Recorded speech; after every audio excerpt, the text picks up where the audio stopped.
দেন কেন? বেবি, তোমার ঠোঁটগুলো অনেক মিষ্টি। আপনি বারবার কেন আমার কাছে আসেন? কারণ আমি তোমাকে প্রচন্ড পরিমাণে ভালোবাসি আমার বেবি। আপনি কেন বোঝেন না? এই ভালোবাসাটা হয় না। আমি তো বলেছি আপনাকে ভালোবাসি না। কেন হয় না? আমি কি দেখতে খারাপ নাকি? তুমি আমাকে ভালোবাসো না বলো? আমি তো জানি তুমি আমাকে কতটা ভালোবাসো। আমি কাউকে ভালোবাসি না। আমার মতো মেয়ে কাউকে ভালোবাসার জন্য যোগ্য না, বিশেষ করে আপনাকে। তাই? তাহলে আমি যখন তোমাকে ঠোঁটে স্পর্শগুলো দেই, তোমার ঠোঁটে যখন কিস করি, তোমাকে যখন আদর দিতে শুরু করি, তখন চুপচাপ থাকো কেন? যদি আমাকে ভালোই না বাসতে, তাহলে এমন চুপ করে থাকতে না, আমাকে দূরে সরিয়ে দেওয়ার চেষ্টা করতে। না না, আমি আপনাকে ভালোবাসি না। আপনি জোর করে আমাকে কাছে টেনে নেন। আমি আপনাকে সরিয়ে দিতেও পারি না। তারপর আপনাকে সরিয়ে দিতে আপনার ঠোঁটে কামড় দিয়ে ফেললে অনেক রেগে যান। আর আমি জানি আপনি কতটা রাগী মানুষ। তারপর নিজের ক্ষতি করে দিবেন। তুমি আমাকে নিয়ে কত টেনশন করো দেখেছো? আমি যদি একটু রাগ করি কিংবা রেগে গিয়ে তোমার সাথে কথা না বলি, আর কিংবা তুমি আমার ঠোঁটে কামড় দিয়ে দাও, তাতে যদি রাগ করি, কষ্ট পাই, সেটা তোমার জন্য কষ্টের হয়। তাই তুমি আমাকে দূরে সরিয়ে দিতে পারো না, দেখেছো? আর তুমি বলো যে তুমি আমাকে ভালোবাসো না। এটাই ভালোবাসা পাগলি? ভালোবাসলে ভালোবাসার মানুষটার সুখ দুঃখ সবটার দিকে খেয়াল রাখতে হয়। আমি কিসে কষ্ট পাই, কিসে আমার ভালো লাগা, সেটা তুমি খুব ভালো করেই জানো। ওই জন্য তুমি আমাকে দূরে ঠেলে দিতে পারো না। দেখেছো পাগলি, তুমিও আমাকে অনেক ভালোবাসো, তাহলে কেন বলো না? মিথ্যে। আমি তো একটা গরিব ঘরের মেয়ে। আমার জন্য ভালোবাসা নয়। আমি চাইলেও আপনাকে দূরে সরিয়ে দিতে পারবো না, কারণ আপনি এই হসপিটালের মালিকের ছেলে। তাহলে আমি কি করে আপনাকে দূরে সরিয়ে দিব বলেন? সেটা যদি অন্য কেউ হতো, তাহলেই তাকে কাছে টেনে নিতে বলো। ছি ছি, আপনি এসব কি বলেন? আমাকে দেখে আপনার অতটা বাজে মেয়ে বলে মনে হয়? আমি গরিব হতে পারি, কিন্তু আমার স্বভাবটা এতটা বাজে নয়। আব্বু আম্মু শিখিয়েছে কার সাথে কেমন বিহেভ করতে হয়। তাছাড়া আপনাকে আমি কেন জানি দূরে সরিয়ে দিতে চাইলেও পারি না। আপনি ততবারই আমার কাছে চলে আসেন। ওইটা তোমার ভালোবাসা বেবি, তুমি কেন বুঝতে পারো না? আর আমি তোমাকে প্রচন্ড পরিমাণে ভালোবাসি, তুমি সেটা ফিল করতে পারো। হয়তো নিজের অবস্থানের কথা ভেবে আমাকে দূরে সরিয়ে দাও, কিন্তু দেখো তুমি আমাকে অনেক বেশি ভালোবাসো, আমাকে ছাড়া থাকতেই পারবে না। কেন বুঝতে পারো না জান? তোমার এই অবহেলাটা আমি নিতে পারি না, অনেক কষ্ট হয়।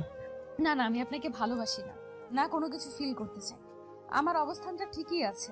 আল্লাহ আমাকে যেখানে রেখেছে অনেক ভালো রেখেছে। আমি চাই না আপনাকে বিয়ে করতে। একটা কথা কি জানেন তো, আমার মতো মেয়ে কাউকে ভালোবাসতে পারে না, কারো ভালোবাসাটা ডিজার্ভ করতে পারে না। আমি ভালোবাসার মতো কোনো মেয়ে নই। আপনি আমার থেকে অনেক ভালো মেয়ে পাবেন। প্লিজ আপনি এগুলো বন্ধ করেন, আর কখনো আমাকে ডিস্টার্ব করবেন না। অনেক কষ্টে আপনাদের হসপিটালে চাকরিটা পেয়েছিলাম, আর আপনি যদি রোজ এমন পাগলামি করতে থাকেন, তাহলে চাকরিটা আমাকে ছেড়ে দিতে হবে। রাগ অভিমান যা দেখানোর আমার উপর দেখাও, ভুলেও এই চাকরি ছাড়ার কথা চেষ্টা করবে না, তাহলে তোমার তো কিছু করতে পারবো না, নিজের ক্ষতি করে ফেলবো পাগলি। কি কি করবেন আপনি? প্লিজ উল্টাপাল্টা কিছু করবেন না। আপনি কিন্তু ভুলভাল কিছু করবেন না প্লিজ। আমি জানি আপনি কতটা রাগী। রাগ অভিমান যা দেখানোর আমার উপর দেখান। আপনি আমাকে মারেন, বকেন, তারপরও নিজের কোনো ক্ষতি করবেন না প্লিজ। না না, আমি তোমার উপর কোনো রাগ দেখাতে পারি না কলিজা। তুমি জানো আমি তোমাকে কতটা ভালোবাসি। তাছাড়া তোমার উপর রাগ দেখাবো কেন? তুমি তো আমার বাবুনি, সোনা, কলিজা, ময়না, টিয়া, তাহলে রাগ দেখাবো কেন? আর আমি জানি তুমি আমাকে কতটা ভালোবাসো। যদি আমি নিজেকে কষ্ট দেওয়ার চেষ্টা করি, তুমি সেটা মেনে নিতে পারবে না, ঠিকই আমাকে বুকে আগলে নিবে, তাই না পাগলি? না না, এমনটা করবেন না প্লিজ। আমি চাই না আমার জন্য কেউ কষ্ট পাক। আমি বুঝতে পারছি আপনি আমাকে চান না আমি এখানে থাকি, তাই তো? আসলে কি জানেন তো, আব্বু আম্মুকে নিয়ে অনেক কষ্ট হয়। অনেক কষ্টে চাকরিটা পেয়েছিলাম। আপনার আব্বু আমাকে মেয়ের মতো ভালোবাসেন, তাই এখানে পড়ে আছি। আর আপনি যদি এমন করতে থাকেন, তাহলে আব্বু আম্মুকে নিয়ে আমাকে এখান থেকে চলে যেতে হবে। আপনি বলে দিন, তাহলে সেটাই হবে। তুমি আমাকে এমন করে বলতে পারছো? আমি তোমাকে একটাবার বলেছি এখান থেকে চলে যেতে। তুমি যদি এখান থেকে যাও না, তাহলে আমার থেকে খারাপ আর কেউ হবে না। তুমি শুধু এতদিন আমার ভালোবাসাটা দেখেছো বেবি, তুমি জানো না তোমাকে কত ভালোবাসি। তোমাকে ছাড়া একটা দিন কল্পনাও করতে পারি না। ওই জন্যই তো বারবার সব কাজকর্ম ফেলে তোমার কাছে ছুটে আসি। তুমি কেন বোঝো না আমাকে বলো?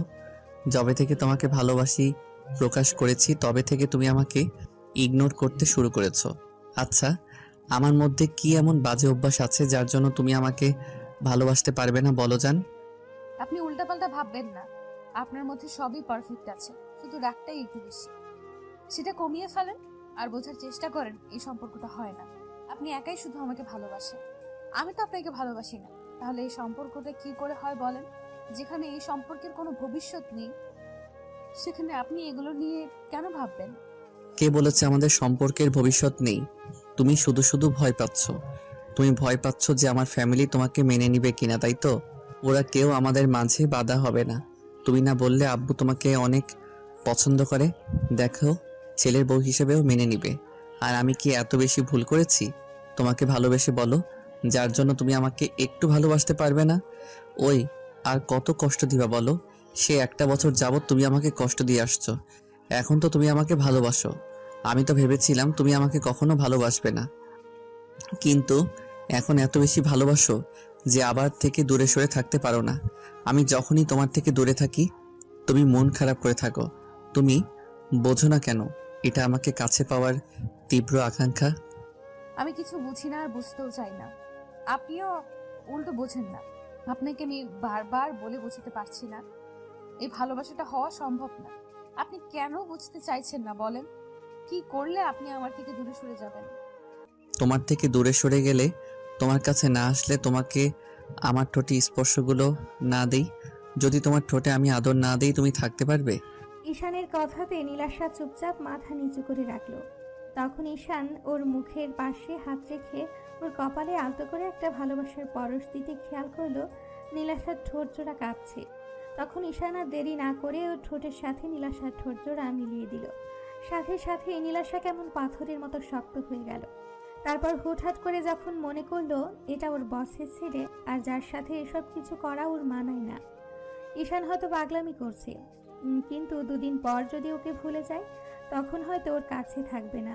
আর নীলাশা ঈশানকে প্রচণ্ড পরিমাণে ভালোবেসে ফেলছে, কিন্তু নিজের অবস্থানের কথা ভেবে সবসময় দূরে থাকার চেষ্টা করে।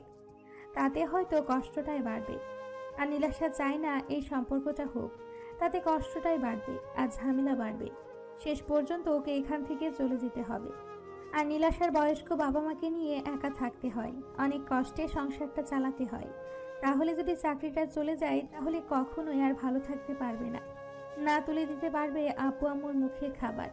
তাই নিজেকে আরো শক্ত করে ঈশানকে সরানোর চেষ্টা করলে ঈশান ওকে আরো শক্ত করে চেপে ধরে। তখন নীলাশা উপায় না পেয়ে ঈশানকে ধাক্কা মেরে দূরে সরিয়ে দেয়। তারপর ঠাস ঠাস করে ওর গালির দুইটা থাপ্পড় মেরে দিয়ে বলে, আসলে আপনি অসভ্য লম্পট না হলে বারবার একটা মেয়ে যেখানে আপনাকে অসহ্য বলে মনে করে, যেখানে এত বেশি ঘৃণা করে, সেখানে আপনি এইভাবে আমার কাছে আসতেন না। আসলে আপনি একটা বেহায়া। না হলে আপনাকে শতবার বুঝেও আমি কিচ্ছু করতে পারলাম না যে আপনি আমার কাছে আসবেন না। আমি আপনাকে ভালোবাসি না, তারপরও কেন এরকম পাগলামি করেন বলেন তো? কি চান আপনি? আমার শরীরটা তো তাহলে বলেন, আমি আপনার সাথে বেড শেয়ার করব। নীলাশার মুখে এমন ধারা কথা শুনেই ঈশানের মুখটা কালো হয়ে গেল। নিমিষের মধ্যে একদম স্তব্ধ হয়ে গেল। তারপর কিছুক্ষণ নীলাশার মুখের দিকে তাকিয়ে রইল ঈশান। আর রাগটাকে কন্ট্রোল করতে না পেরে পাশে থাকা জানালার গ্লাসে সজোরে একটা ঘুষি মেরে দিল। সাথে সাথে ওর হাত কেটে রক্ত পড়তে লাগলো। নীলাশা ঈশানের দিকে যেতে গেলে ও হাতের ইশারায় থামিয়ে দিয়ে রাগী কণ্ঠে বলতে লাগলো, একদম আসবে না। এত ভালোবাসার পরেও যে বুঝতে পারে না তাকে আর ভালোবাসাটা বোঝানোর কোনো ইচ্ছা নেই। আমি না লম্পট দুশ্চরিত্র? আসলে কি বলো তো, সত্যিকারে ভালোবাসতে নেই কখনো। কি করব বলো, তোমার চোখের মায়ায় পড়ে গিয়েছিলাম, তোমার মনটাকে ভালোবেসেছিলাম, তোমার এই সুন্দর ব্যবহারে প্রেমে পড়ে গেছিলাম। বোঝাতে পারলাম না কতটা ভালোবাসি। আজকের পর আর এই মুখটা দেখতে পাবে না। ঈশান কথাগুলো বলে হসপিটাল থেকে বেরিয়ে যায়। নীলাশা সেখানেই কান্না করতে করতে বসে পড়ে। যাকে এত বেশি ভালোবাসে তাকে কষ্ট দিয়ে ফেলল। নীলাশা ঈশানকে ভালোবাসার কথাটা বোঝাতেই পারল না। ঈশান বাসায় চলে আসে। কিছুতেই নিজেকে শান্ত করতে পারছিল না, মানতে পারছিল না যাকে এতটা ভালোবাসে সে ওকে এমন করে ইগনোর করলো। আজকে নিজের ওপরেই প্রচন্ড পরিমাণে রাগ হচ্ছে ঈশানের। তাই কন্ট্রোল করতে না পেরে হাতের কাছে যা পাচ্ছিল তাই ভাঙচুর করতে শুরু করলো। ভাঙচুরের শব্দে আম্মু দৌড়ে রুমে আসলো। ছেলের এমন কর্মকাণ্ডে আম্মু তাড়াহুড়ো করে ওর কাছে আসলো আর বলতে লাগলো, আপু, কি হয়েছে? এরকম পাগলামি করছো কেন? কে কি বলেছে আমাকে বলো, আমি সব ঠিক করে দিব। এরকম পাগলামি করো না। তুমি এভাবে নিজেকে কষ্ট দিচ্ছ কেন? আর তোমার হাতে এত রক্ত আসলো কোথা থেকে? আমি সব শেষ করে দিব, সব ভেঙে ফেলবো। আজকে সবকিছু আমি নিজের হাতে শেষ করে দিব।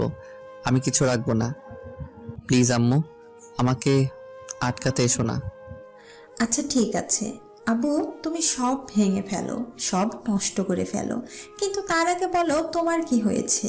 তুমি এরকম পাগলামি করছো কেন? কে তোমাকে এমন করে রাগিয়ে দিয়েছে? আমাকে একটাবার বলো। দেখো, আমি তার সাথে কথা বলবো। কার সাহস হয় আমার আব্বুটাকে এইভাবে কষ্ট দেওয়ার? আমি বুঝতে পারছি আমার আব্বুটা খুব কষ্ট পেয়েছে, না হলে সে এইরকম পাগলামি করতো না। আমাকে বলো, কে কি বলেছে? কার উপর তুমি এরকম রেগে আছো? আম্মু, আমি কোনো কারণে রাগ করিনি, আমার ইচ্ছা হয়েছে তাই ভাঙচুর করছি। নাকি এগুলো করা যাবে না? আব্বুর টাকা পয়সা আছে কি করতে? আমি তার একমাত্র ছেলে। আমি না তাহলে কে ভাঙবে? নাকি আমি বাসা থেকে বেরিয়ে যাই, তারপর নিজের মতো করে সব সাজিয়ে তারপর ভাঙচুর করি? আপু, তোমার যা ইচ্ছা করো, তারপরে এরকম পাগলামি করো না। আমাকে বলো, কে কি বলেছে?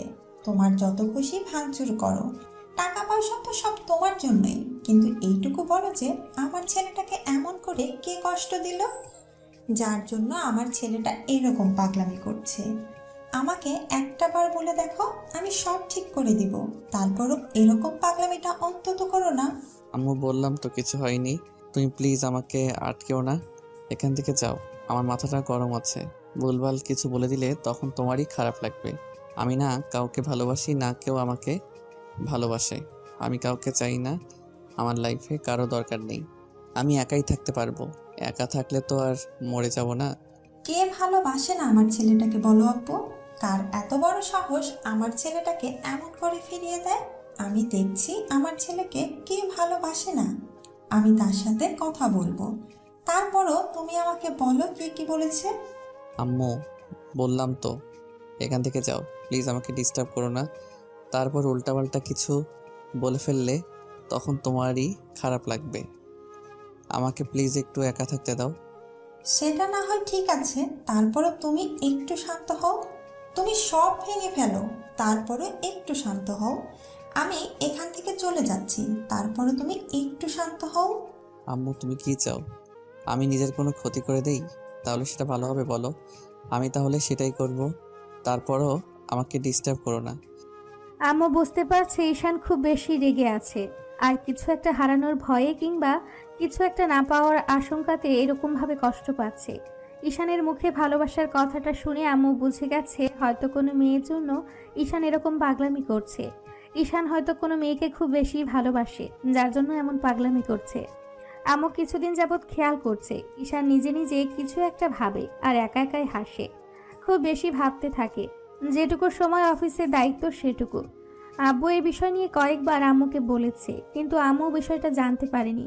অন্যদিকে ঈশান ভেবেছিল নীলাশাকে রাজি করিয়ে তারপর দুজনে এসে আব্বু আম্মুর সাথে কথা বলবে, তারপর ওদের বিয়েটা হবে। কিন্তু যেখানে নীলাশাই ওকে পছন্দ করে না, দু চোখে সহ্য করতে পারে না, সেখানে ঈশান আর কাকে কি বলবে? তো আম্মু আর সেখানে দাঁড়ালো না, তাড়াহুড়া করে রুমে গেল। তারপর আব্বুকে কয়েকবার কল করতেই আব্বু রিসিভ করলো। আম্মু কান্না করে দিয়ে বলতে আরম্ভ করলো, ওগো, তোমার ছেলেটা তো পাগলামি করছে, প্লিজ তুমি বাসায় আসো। আমি ওকে থামাতে পারছি না, ও প্রচণ্ড পরিমাণে রেগে আছে। হাতের কাছে যা পাচ্ছে সবই ভেঙে ফেলছে। তার উপর এত বেশি পাগলামি করছে, যার জন্য আমার খুব ভয় লাগছে। ওর হাত অনেকটা কেটে গেছে। কী জন্য এরকম পাগলামি করছে জানি না, তারপরও আমার মনে হচ্ছে যে ও কোনো মেয়ের জন্য পাগলামি করছে। ওগো, তোমার ছেলেকে তো কখনো এমন করে পাগলামি করতে দেখিনি। তুমি প্লিজ বাসায় আসো। কি বলো? এরকম পাগলামি কখন থেকে করছে? তাছাড়া তুমি ওকে একটু শান্ত করতে পারছো না? তুমি এর আম্মু হয়ে ওর কাছে যেতে পারছো না? তাহলে আমি কি করে পারবো বলো? এইরকম পাগলামি তোমার ছেলে আগে কখনো করেনি। হয়তো ভাঙচুর করেছে, কিন্তু এত বেশি রাগ দেখায়নি।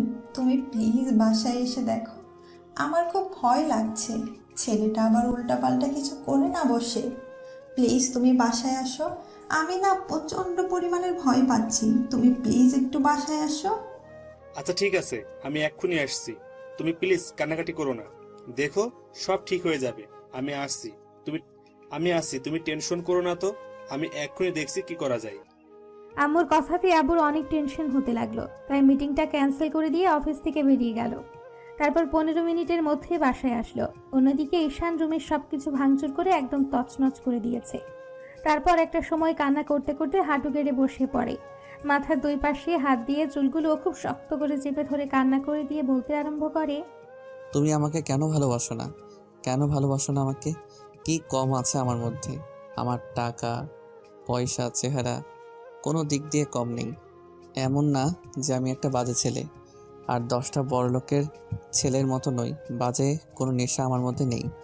কেউ কখনো বলতে পারবে না কোনো মেয়ের পেছনে আমি ছুটেছি। শুধু জীবনের প্রথমবার তোমাকে ভালোবেসেছি, আর তুমি আমাকে বিশ্বাস করতে পারলে না, একটু ভালোবাসতে পারলে না।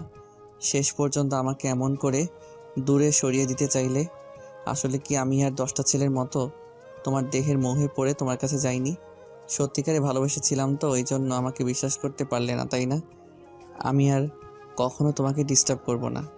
আমি তোমাকে অনেক বেশি ভালোবেসে অন্যায় করেছি তো, এই জন্য তুমি আমাকে কষ্ট দিতেছো তো দাও। তারপর যেদিন থাকবো না সেদিন বুঝতে পারবে এই পাগলটা তোমাকে পাগলের মতো ভালোবাসতো। ঈশান কথাগুলো নিজে নিজেই বলছে আর কান্না করছে। এর মাঝে আব্বু তাড়াহুড়ো করে রুমে ঢুকলো। আম্মু পেছন পেছন আসলো। আব্বু এসে ওর সামনে বসে পড়লো। কিছু বলতে যাবে তার আগে ঈশান বলতে আরম্ভ করলো, আমি বললাম না তোমরা আমাকে একা থাকতে দাও, আমাকে একটু ডিস্টার্ব করবে না। তোমরা বারবার কেন আমার কাছে আসতে চাও? কি বোঝাতে চাইছো তোমরা আমাকে? কিচ্ছু বোঝাতে হবে না আমাকে, আমি তাকেই বোঝাতে পারিনি। প্লিজ এখান থেকে চলে যাও। আচ্ছা, আমরা চলে যাব, কিন্তু কে কি বলেছে আমাকে বলো।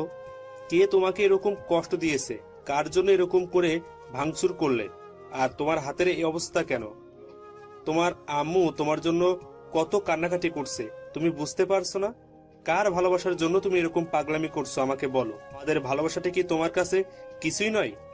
নাকি তোমার লাইফে অন্য কারো ভালোবাসাটা খুব বেশি প্রয়োজন? আমাকে বলো। না না আব্বু, আমার কিছু হয়নি, আমি ঠিক আছি। নিজের উপরে রাগ করছি। যেখানে নিজেকেই বোঝাতে পারিনি সেখানে তোমাদের আর কি বোঝাবো। হ্যাঁ, তোমাদের ভালোবাসাটা আমার কাছে সব, কিন্তু আমার লাইফে অন্য কারো ভালোবাসাটা চাই, যেটা না পেলে লাইফটা অপূর্ণ হয়ে থাকবে। আমি ওকে বোঝাতে পারিনি, ব্যর্থ হয়ে গেছি। প্লিজ তোমরা এখান থেকে যাও, আমাকে ডিস্টার্ব করো না।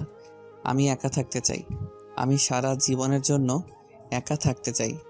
ঈশান কথাগুলো বলছে আর কান্না করছে। আব্বুকে শান্ত করার জন্য ওকে এক হাতে জড়িয়ে ধরে বলতে লাগলো, আমাকে বলো, কে কি বলেছে? কার জন্য এরকম পাগলামি করছো? আমি সব ঠিক করে দেব। কে আমার ছেলেকে ভালোবাসে না? আমার এত সুন্দর একটা ছেলেকে কে ভালোবাসবে না? দেখি কার এত বড় সাহস। আমি তার সাথে জোর করে তোমায় বিয়ে দেব। তারপর এরকম পাগলামি করো না। আমি তো জানি আমার ছেলেটা কত ভালো, তাই না? কে ভালোবাসবে না বলো আমাকে? আব্বুর এরকম কথা শুনে ঈশানকে বুকে জড়িয়ে ধরে কান্না করতে লাগলো। তারপর বলতে আরম্ভ করলো, আব্বু, আমি নীলাশাকে ভালোবাসি, প্রচণ্ড পরিমাণে ভালোবাসি, পাগলের মতো ভালোবাসি। ওকে ছাড়া থাকতেই পারবো না। প্রচণ্ড পরিমাণে কষ্ট হবে, হয়তো মরে যাব। তুমি ওকে বলো না আমাকে ভালোবাসতে। তুমি জানো আমি ওকে কতটা ভালোবাসি। আজকে 6টা মাস যাবৎ ওকে বোঝানোর চেষ্টা করছি, আর ও আমাকে প্রতিনিয়ত ইগনোর করে চলছে। ও কেন বোঝে না আমার কতটা কষ্ট হয়? আমি ওকে কি করে বোঝাবো বলো? আমি তো ওকে ছাড়া থাকতে পারবো না। ও কেন বোঝে না? কি বলছো তুমি? কোন নীলাশাকে ভালোবাসো? আব্বু, ও আমাদের হসপিটালের নার্স। ওই মেয়েটাকে আমি ভালোবাসি। প্লিজ তুমি ওকে বলো না আমাকে একটু ভালোবাসতে। আমার লাইফে ওর ভালোবাসাটা খুব প্রয়োজন। আমি থাকতে পারবো না ওকে ছাড়া। প্রচণ্ড পরিমাণে কষ্ট হবে আমার। তুমি ওকে একটু বুঝিয়ে বলো। কি বলছো এগুলা? ও তো সামান্য একটা মেয়ে, তার উপর ও আমাদের হসপিটালের নার্স। তুমি কি বলছো এগুলো? হ্যাঁ আব্বু, ও সামান্য মেয়ে, কিন্তু আমি ওর ওই সামান্য মনটাকে ভালোবেসেছি, সহজ সরল ব্যবহারটাকে ভালোবেসেছি।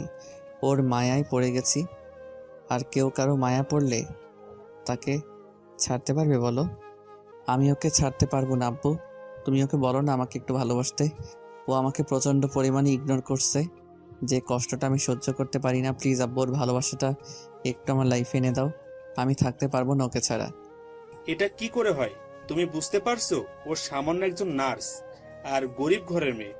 তুমি কিনা শেষ পর্যন্ত ওর মায়ায় পড়লে, ওকে ভালোবেসে ফেললে। এটা কি করে সম্ভব বলো? তাছাড়া ওর থেকে কত ভালো মেয়ে তোমাকে পছন্দ করে। সেদিন আমার বন্ধুর মেয়ে তোমাকে পছন্দ করেছে, সেটা আমাকে বলেছে। আর আর তুমি তো সেটা সেখানেই বারণ করে দিলে। আর শেষ পর্যন্ত আমাদের হসপিটালের সামান্য একটা নার্সকে তোমার পছন্দ হলো। এইটা কি করে আমি মেনে নেব বলো? হ্যাঁ, ও সামান্য, আমি ওই সামান্য মেয়েটাকে ভালোবাসি। ও যদি অন্ধ হয়, ওর অঙ্গ প্রত্যঙ্গগুলো নাও থাকে, তারপরও আমি ওকে ভালোবাসি। আব্বু, আমি কিছু শুনতে চাই না, না কিছু জানতে চাই। আমি ওকে ভালোবাসি আর ওকেই চাই। আব্বু কি বলবে বুঝে উঠতে পারছে না, তাই চুপ করে আছে। ঈশান বুঝতে পারলো আব্বু ওদের সম্পর্কের বিষয়টা জানতে পেরে হ্যাপি নয়, তাই আব্বুকে ছেড়ে দিল। তারপর কিছুটা পিছিয়ে যেতে লাগলো। তখন আম্মুর কাছে যেতে গেলে ঈশান পিছিয়ে গেল আর বলতে আরম্ভ করলো, তোমরা কেউ আমার কাছে আসবে না। আমাকে কিছু বোঝাতে হবে না, আমি সবটা বুঝে গেছি। নীলাশা ঠিকই বলেছিল যে আমাদের সম্পর্ক কখনোই হবে না। অন্তত আমার আব্বু সেটা হতে দেবে না।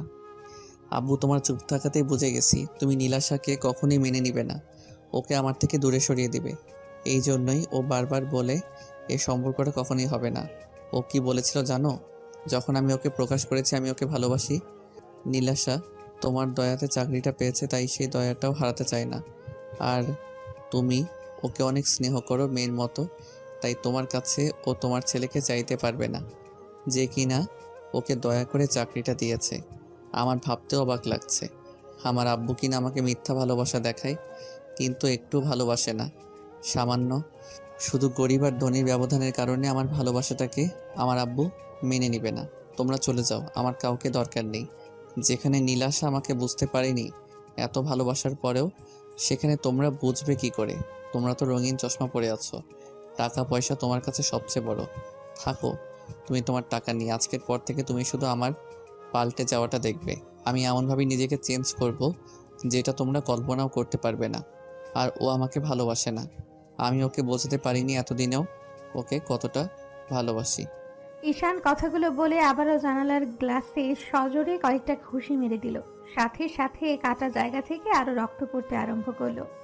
আম্মু কান্না করে দিয়ে দৌড়ে ঈশানের কাছে যেতে গেলে ও বলল, একদম কেউ আমার কাছে আসার চেষ্টা করবে না। আমি কাউকে ভালোবাসি না, না আমাকে কেউ ভালোবাসে। আমার প্রতি তোমাদের মিথ্যে মায়া দেখাতে হবে না। তুমি আব্বুর মতো ইগো নিয়ে বসে থাকো, আমার কাউকেই চাই না।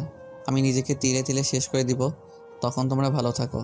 একদম আমার কাছে আসার চেষ্টা করবে না, তাহলে কিন্তু আমি আমাকে নিজেকে শেষ করে দিব। আব্বু প্লিজ পাগলামি করো না। আমি বলছি তোমার আব্বু ওই মেয়েটাকে না মেনে নিলে আমি মেনে নিব।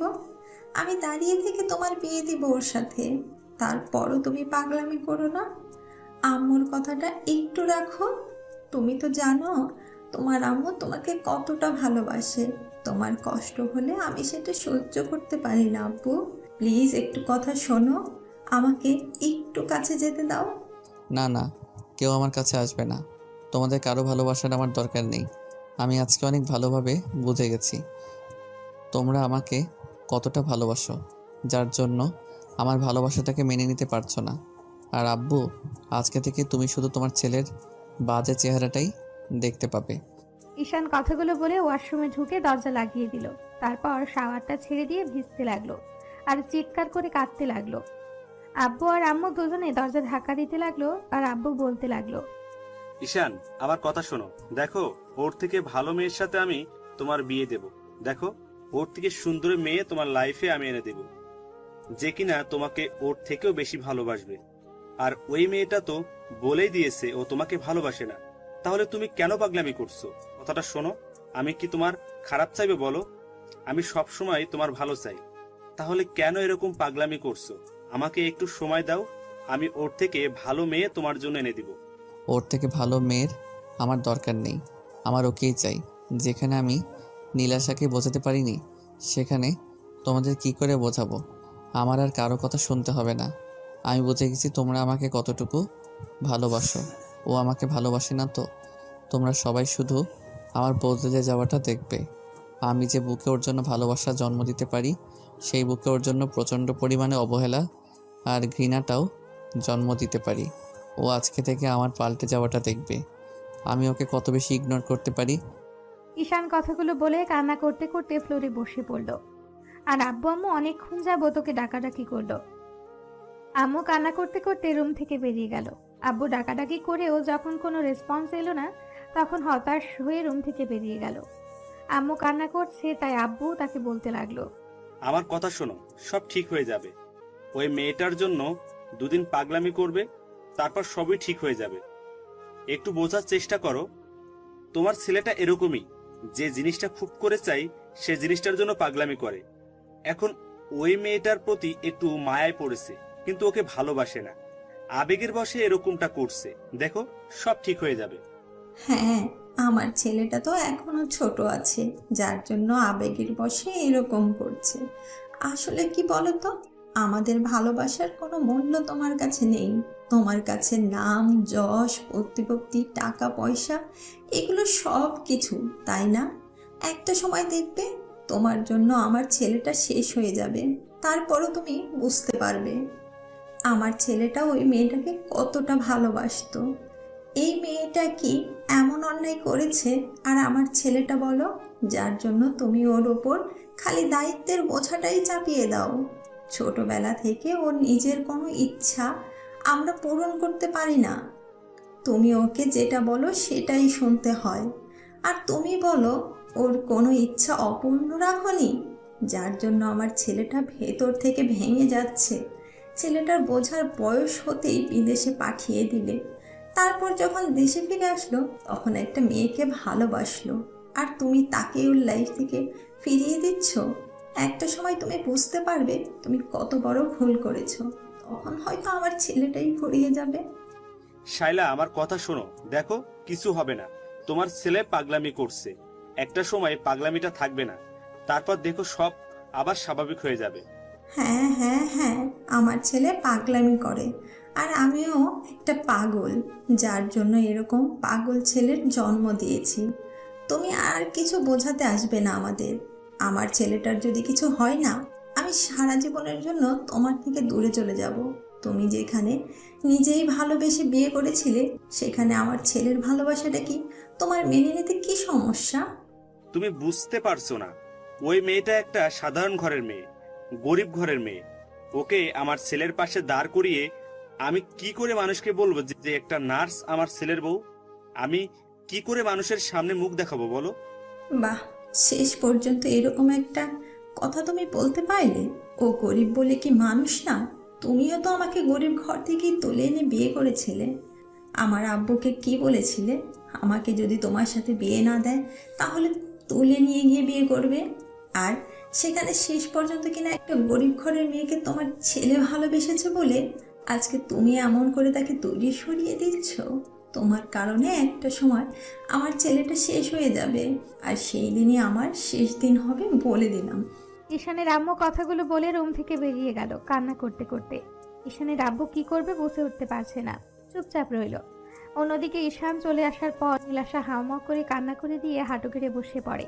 তারপর মুখে হাত দিয়ে বলতে আরম্ভ করে, এটা আমি কি করলাম? যে মানুষটা আমাকে এত বেশি ভালোবাসে, আমার জন্য এত পাগলামি করে, আজকে 6টা মাস যাবত আমাকে ভালোবাসার কথা বলেছে, আমাকে শুধু বোঝানোর জন্য বারবার নিজের কাছে টেনে নিয়েছে, সুযোগ পাওয়া সত্ত্বেও আমার গায়ে এমন করে টাচ করেনি, যার জন্য আমার কাছে মনে হয়েছে উনি আমার দিকে খারাপ নজরে তাকায়। আমাকে হয়তো ভালোবাসার স্পর্শ দিয়েছে, কিন্তু এমন কোনো বাজেভাবে স্পর্শ করেনি, যার জন্য আমি ওনাকে এমন করে আঘাত করলাম। কি করে পারলাম আমি ওনাকে এইভাবে সরিয়ে দিতে? ছি, আমি আমার ভালোবাসাটাকে ধরে রাখতে পারলাম না। আপনি আমাকে মাফ করে দিবেন প্লিজ। আপনি এমন করে নিজেকে কষ্ট দিবেন না। আপনার নিঃস্বার্থ ভালোবাসার কাছে আমাকে হেরে যেতে হয়েছে, তারপরও আমি আপনাকে কাছে টেনে নিতে পারিনি। প্লিজ আমাকে মাফ করে দেন। আমি আপনার ভালোবাসাটার প্রতিদান দিতে পারলাম না। আমি এমন একটা পরিস্থিতির মধ্যে আছি যেখানে আমার ভালোবাসাটার কোনো মূল্যই নেই। আপনারা কি ভাবছেন? বলা নেই কওয়া নেই হুটহাট কি হচ্ছে এসব? ঈশান আর নীলাশার কথাতে হয়তো সেটা একটু হলেও বুঝতে পেরেছেন। নীলাশা ঈশানদের হসপিটালের সাধারণ একজন নার্স। ঈশান যেদিন নীলাশাকে প্রথম দেখেছিল সেদিনই ওর প্রেমে পড়ে গেছিল। বাইকে ছোটখাটো একটা অ্যাক্সিডেন্টে পড়ে হাতটা অনেকটা ছিলে যায়। তারপর ব্যান্ডেজ করার জন্য ওদেরই হসপিটালে আসে। এর আগে ঈশান কখনোই বলেনি ওইটা ওদের হসপিটাল, কিংবা ওইখানে গিয়ে কোনোভাবে নিজেকে প্রেজেন্ট করেনি। ঈশান হসপিটালে আসার পর একটা নার্স এসে ওর হাতে ব্যান্ডেজ করতে আরম্ভ করেছিল। আর হুটহাট করে কেউ একজন এসে ঈশানের হাতটা ব্যান্ডেজ করতে থাকে। তখন ঈশানও মেয়েটার দিকে অপলক নয়নে তাকিয়েছিল। ও ভাবতেও পারেনি একটা মেয়ে এত সুন্দর হতে পারে। মেয়েটার মুখে একটা মায়া মায়া ভাব আছে। ঈশান সেদিন ড্যাব ড্যাব করে নীলাশার দিকে তাকিয়েছিল। তারপর ব্যান্ডেজ করা হয়ে গেলে নীলাশাও ঈশানের মুখের দিকে এক ধ্যানে তাকিয়েছিল। তারপর একটা সময় বেশ খানিকটা লজ্জা পেয়ে বলেছিল, এভাবে তাকিয়ে না থেকে এখন হাতের দিকে তাকান, দেখুন সব ঠিক হয়ে গেছে। এখন একটা ইঞ্জেকশন পুশ করলেই সব ঠিক হয়ে যাবে। না না, আমি কোনো ইনজেকশন নিতে পারবো না। আমার ওগুলোর কোনো দরকার নেই, আমি এমনিতেই ঠিক আছি। কেন ইঞ্জেকশন নিতে পারবেন না কেন? বুঝতে পেরেছি, বাচ্চাদের মতো ভয় পাওয়ার কি আছে? হ্যাঁ, এই সামান্য বিষয় নিয়ে এত বেশি ভয় পান কেন? এত বড় দামড়া ছেলে ইঞ্জেকশন দেখলে হাত পা ছুটতে থাকেন কেন? হ্যাঁ, সাধারণ বিষয় এত বড় একটা সূচ ফোটালে ভয় লাগবে না বলেন? ভালো জায়গাটাকে ফুটো করে কী সব উল্টাপাল্টা জিনিস শরীরে ঢুকিয়ে দেন। এসবে কোনো প্রয়োজন নেই। আমার শরীর এমনিতে ফিট ফাইন আছে, তাই সুস্থ শরীর ব্যস্ত করার কোনো দরকার নেই। আমাকে এভাবে টর্চার করবেন না তো। কিছু হবে না, চুপ করে বসুন এখানে, দেখুন সব ঠিক হয়ে যাবে। তো ঈশান চলে আসতে গেলে তখন ঈশানের বন্ধুরা আবার ওকে জোর করে সেখানে বসিয়ে দেয়। তারপর নীলাশা একটা ইঞ্জেকশন এনে ঈশানের হাতে পুশ করে দিতে ঈশান চিৎকার করে ওঠে আর বাচ্চাদের মতো ফুপিয়ে কান্না করে দিয়ে নীলাশাকে জড়িয়ে ধরেছিল। ঈশানের ওরকম একটা কর্মকাণ্ডে নীলাশা হতবাক হয়ে গেছিল। ওর শরীরের মধ্যে বিদ্যুৎ খেলে গেছিল। তারপর যখন ঈশান বুঝতে পেরেছিল নার্স মেয়েটাকে জড়িয়ে ধরেছে, তখন খেয়াল করে মেয়েটা বেশ লজ্জায় সরে গেছে। ঈশান ওই দিন যে কাণ্ড ঘটিয়েছিল সেটা কখনো কেউ ভুলতে পারছিল না। নীলাশাকে দেখতে প্রচন্ড পরিমাণে মায়াবী ছিল, তাই ঈশান বারবার হসপিটালে আসতো। আর নীলাশাও বুঝতে পেরেছিল হয়তো ছেলেটা ওকে পছন্দ করে আর ভালোবেসে ফেলেছে, যার জন্য ওর থেকে দূরে সরে থাকার চেষ্টা করছিল। আর ততদিনে ঈশানের আব্বু ওকে হসপিটালের সবার সামনে পরিচয় করিয়ে দিয়েছিল। তারপর ঈশানের রোজ হসপিটালে আসে আর নীলাশাকে মনের কথাগুলো বোঝানোর চেষ্টা করে। তাই প্রতিনিয়ত নীলাশার কাছে আসার চেষ্টা করে। তারপরও যখন নীলাশা দূরে সরে যাচ্ছিল তখন ঈশান ওকে প্রপোজ করে বসে। তখন ও বলে, দেখেন, আমার দ্বারা আপনাকে ভালোবাসাটা সম্ভব না। আপনি অনেক বড় লোকের ছেলে, আপনার মুখে এসব ভালোবাসার কথা মানায় না।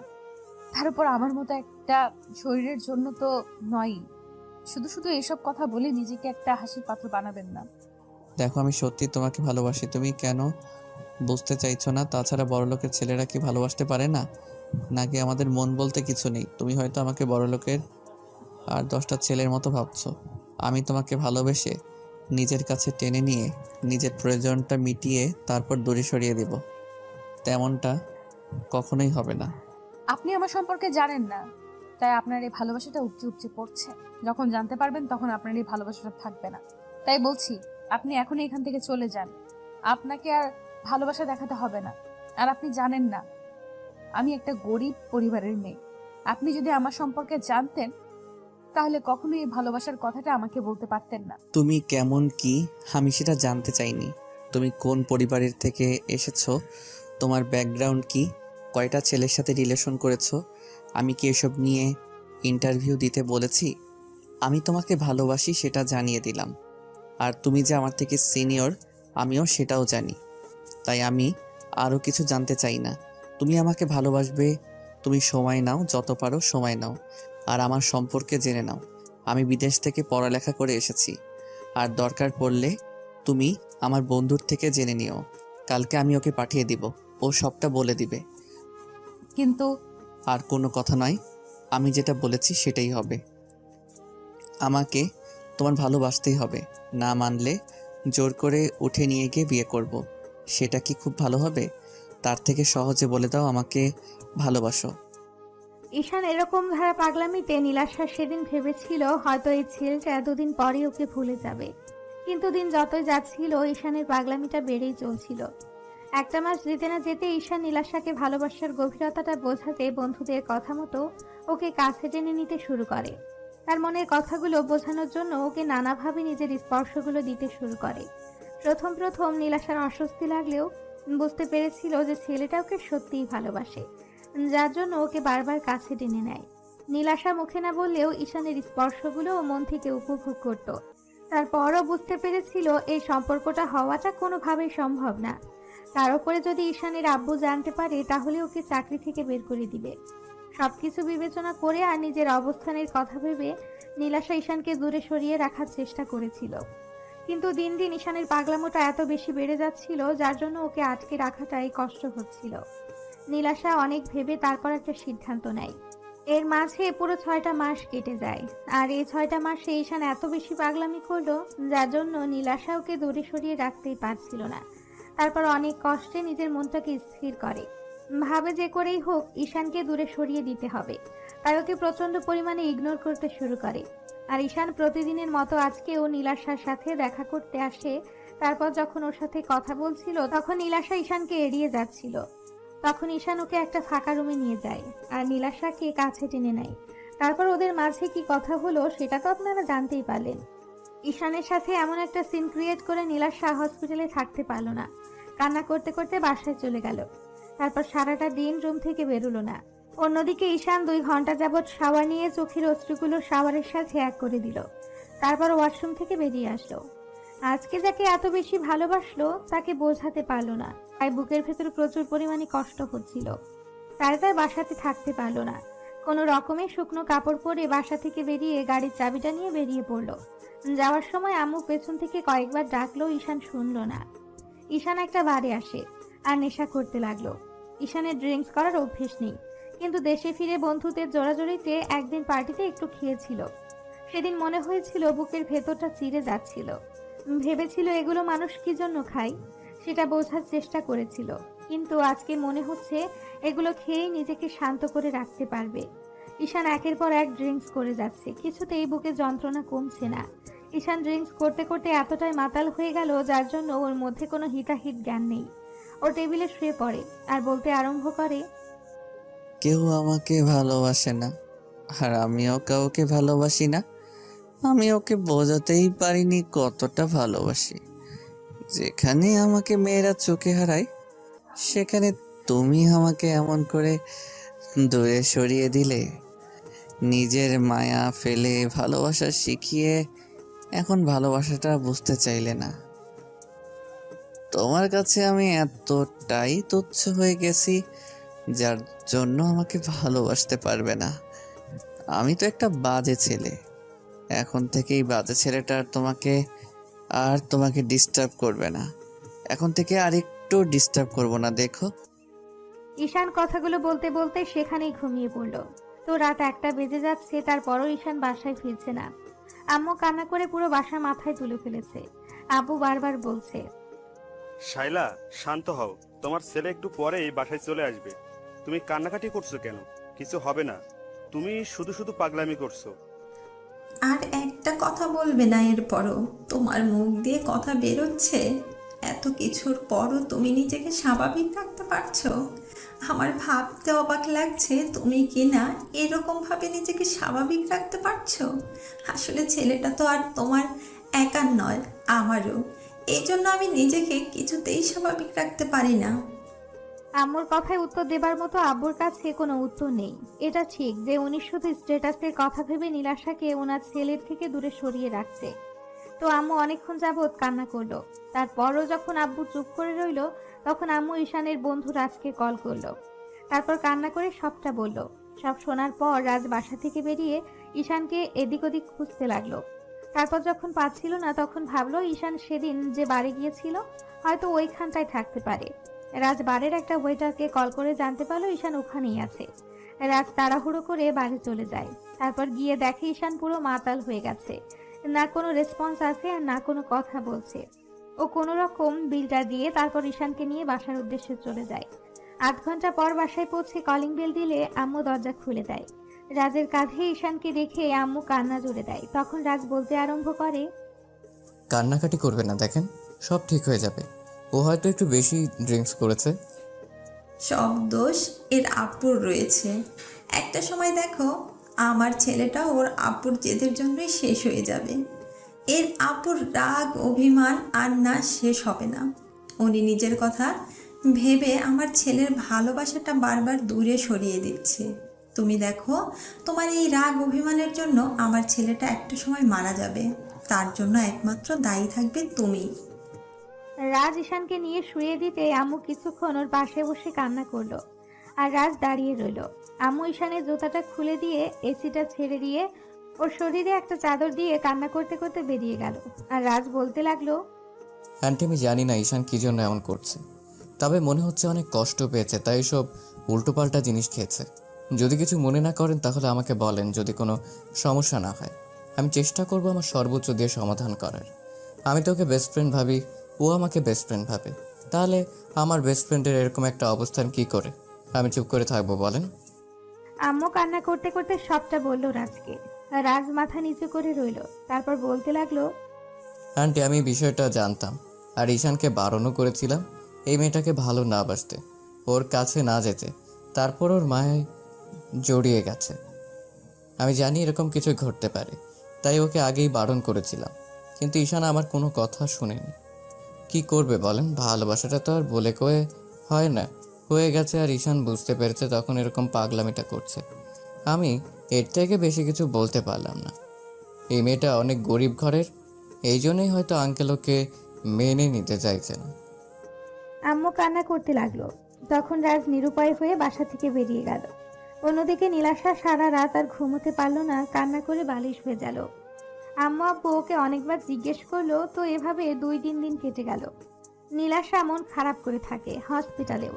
এখন ঈশান সকালে বাসা থেকে বের হয় আর সেই রাত 2টা-3টার দিকে বাসায় ফিরে। হয়তো আব্বু না হলে রাজুকে বাসায় দিয়ে যায়। ঈশান প্রচন্ড পরিমাণে ড্রিঙ্কস করতে শুরু করেছে।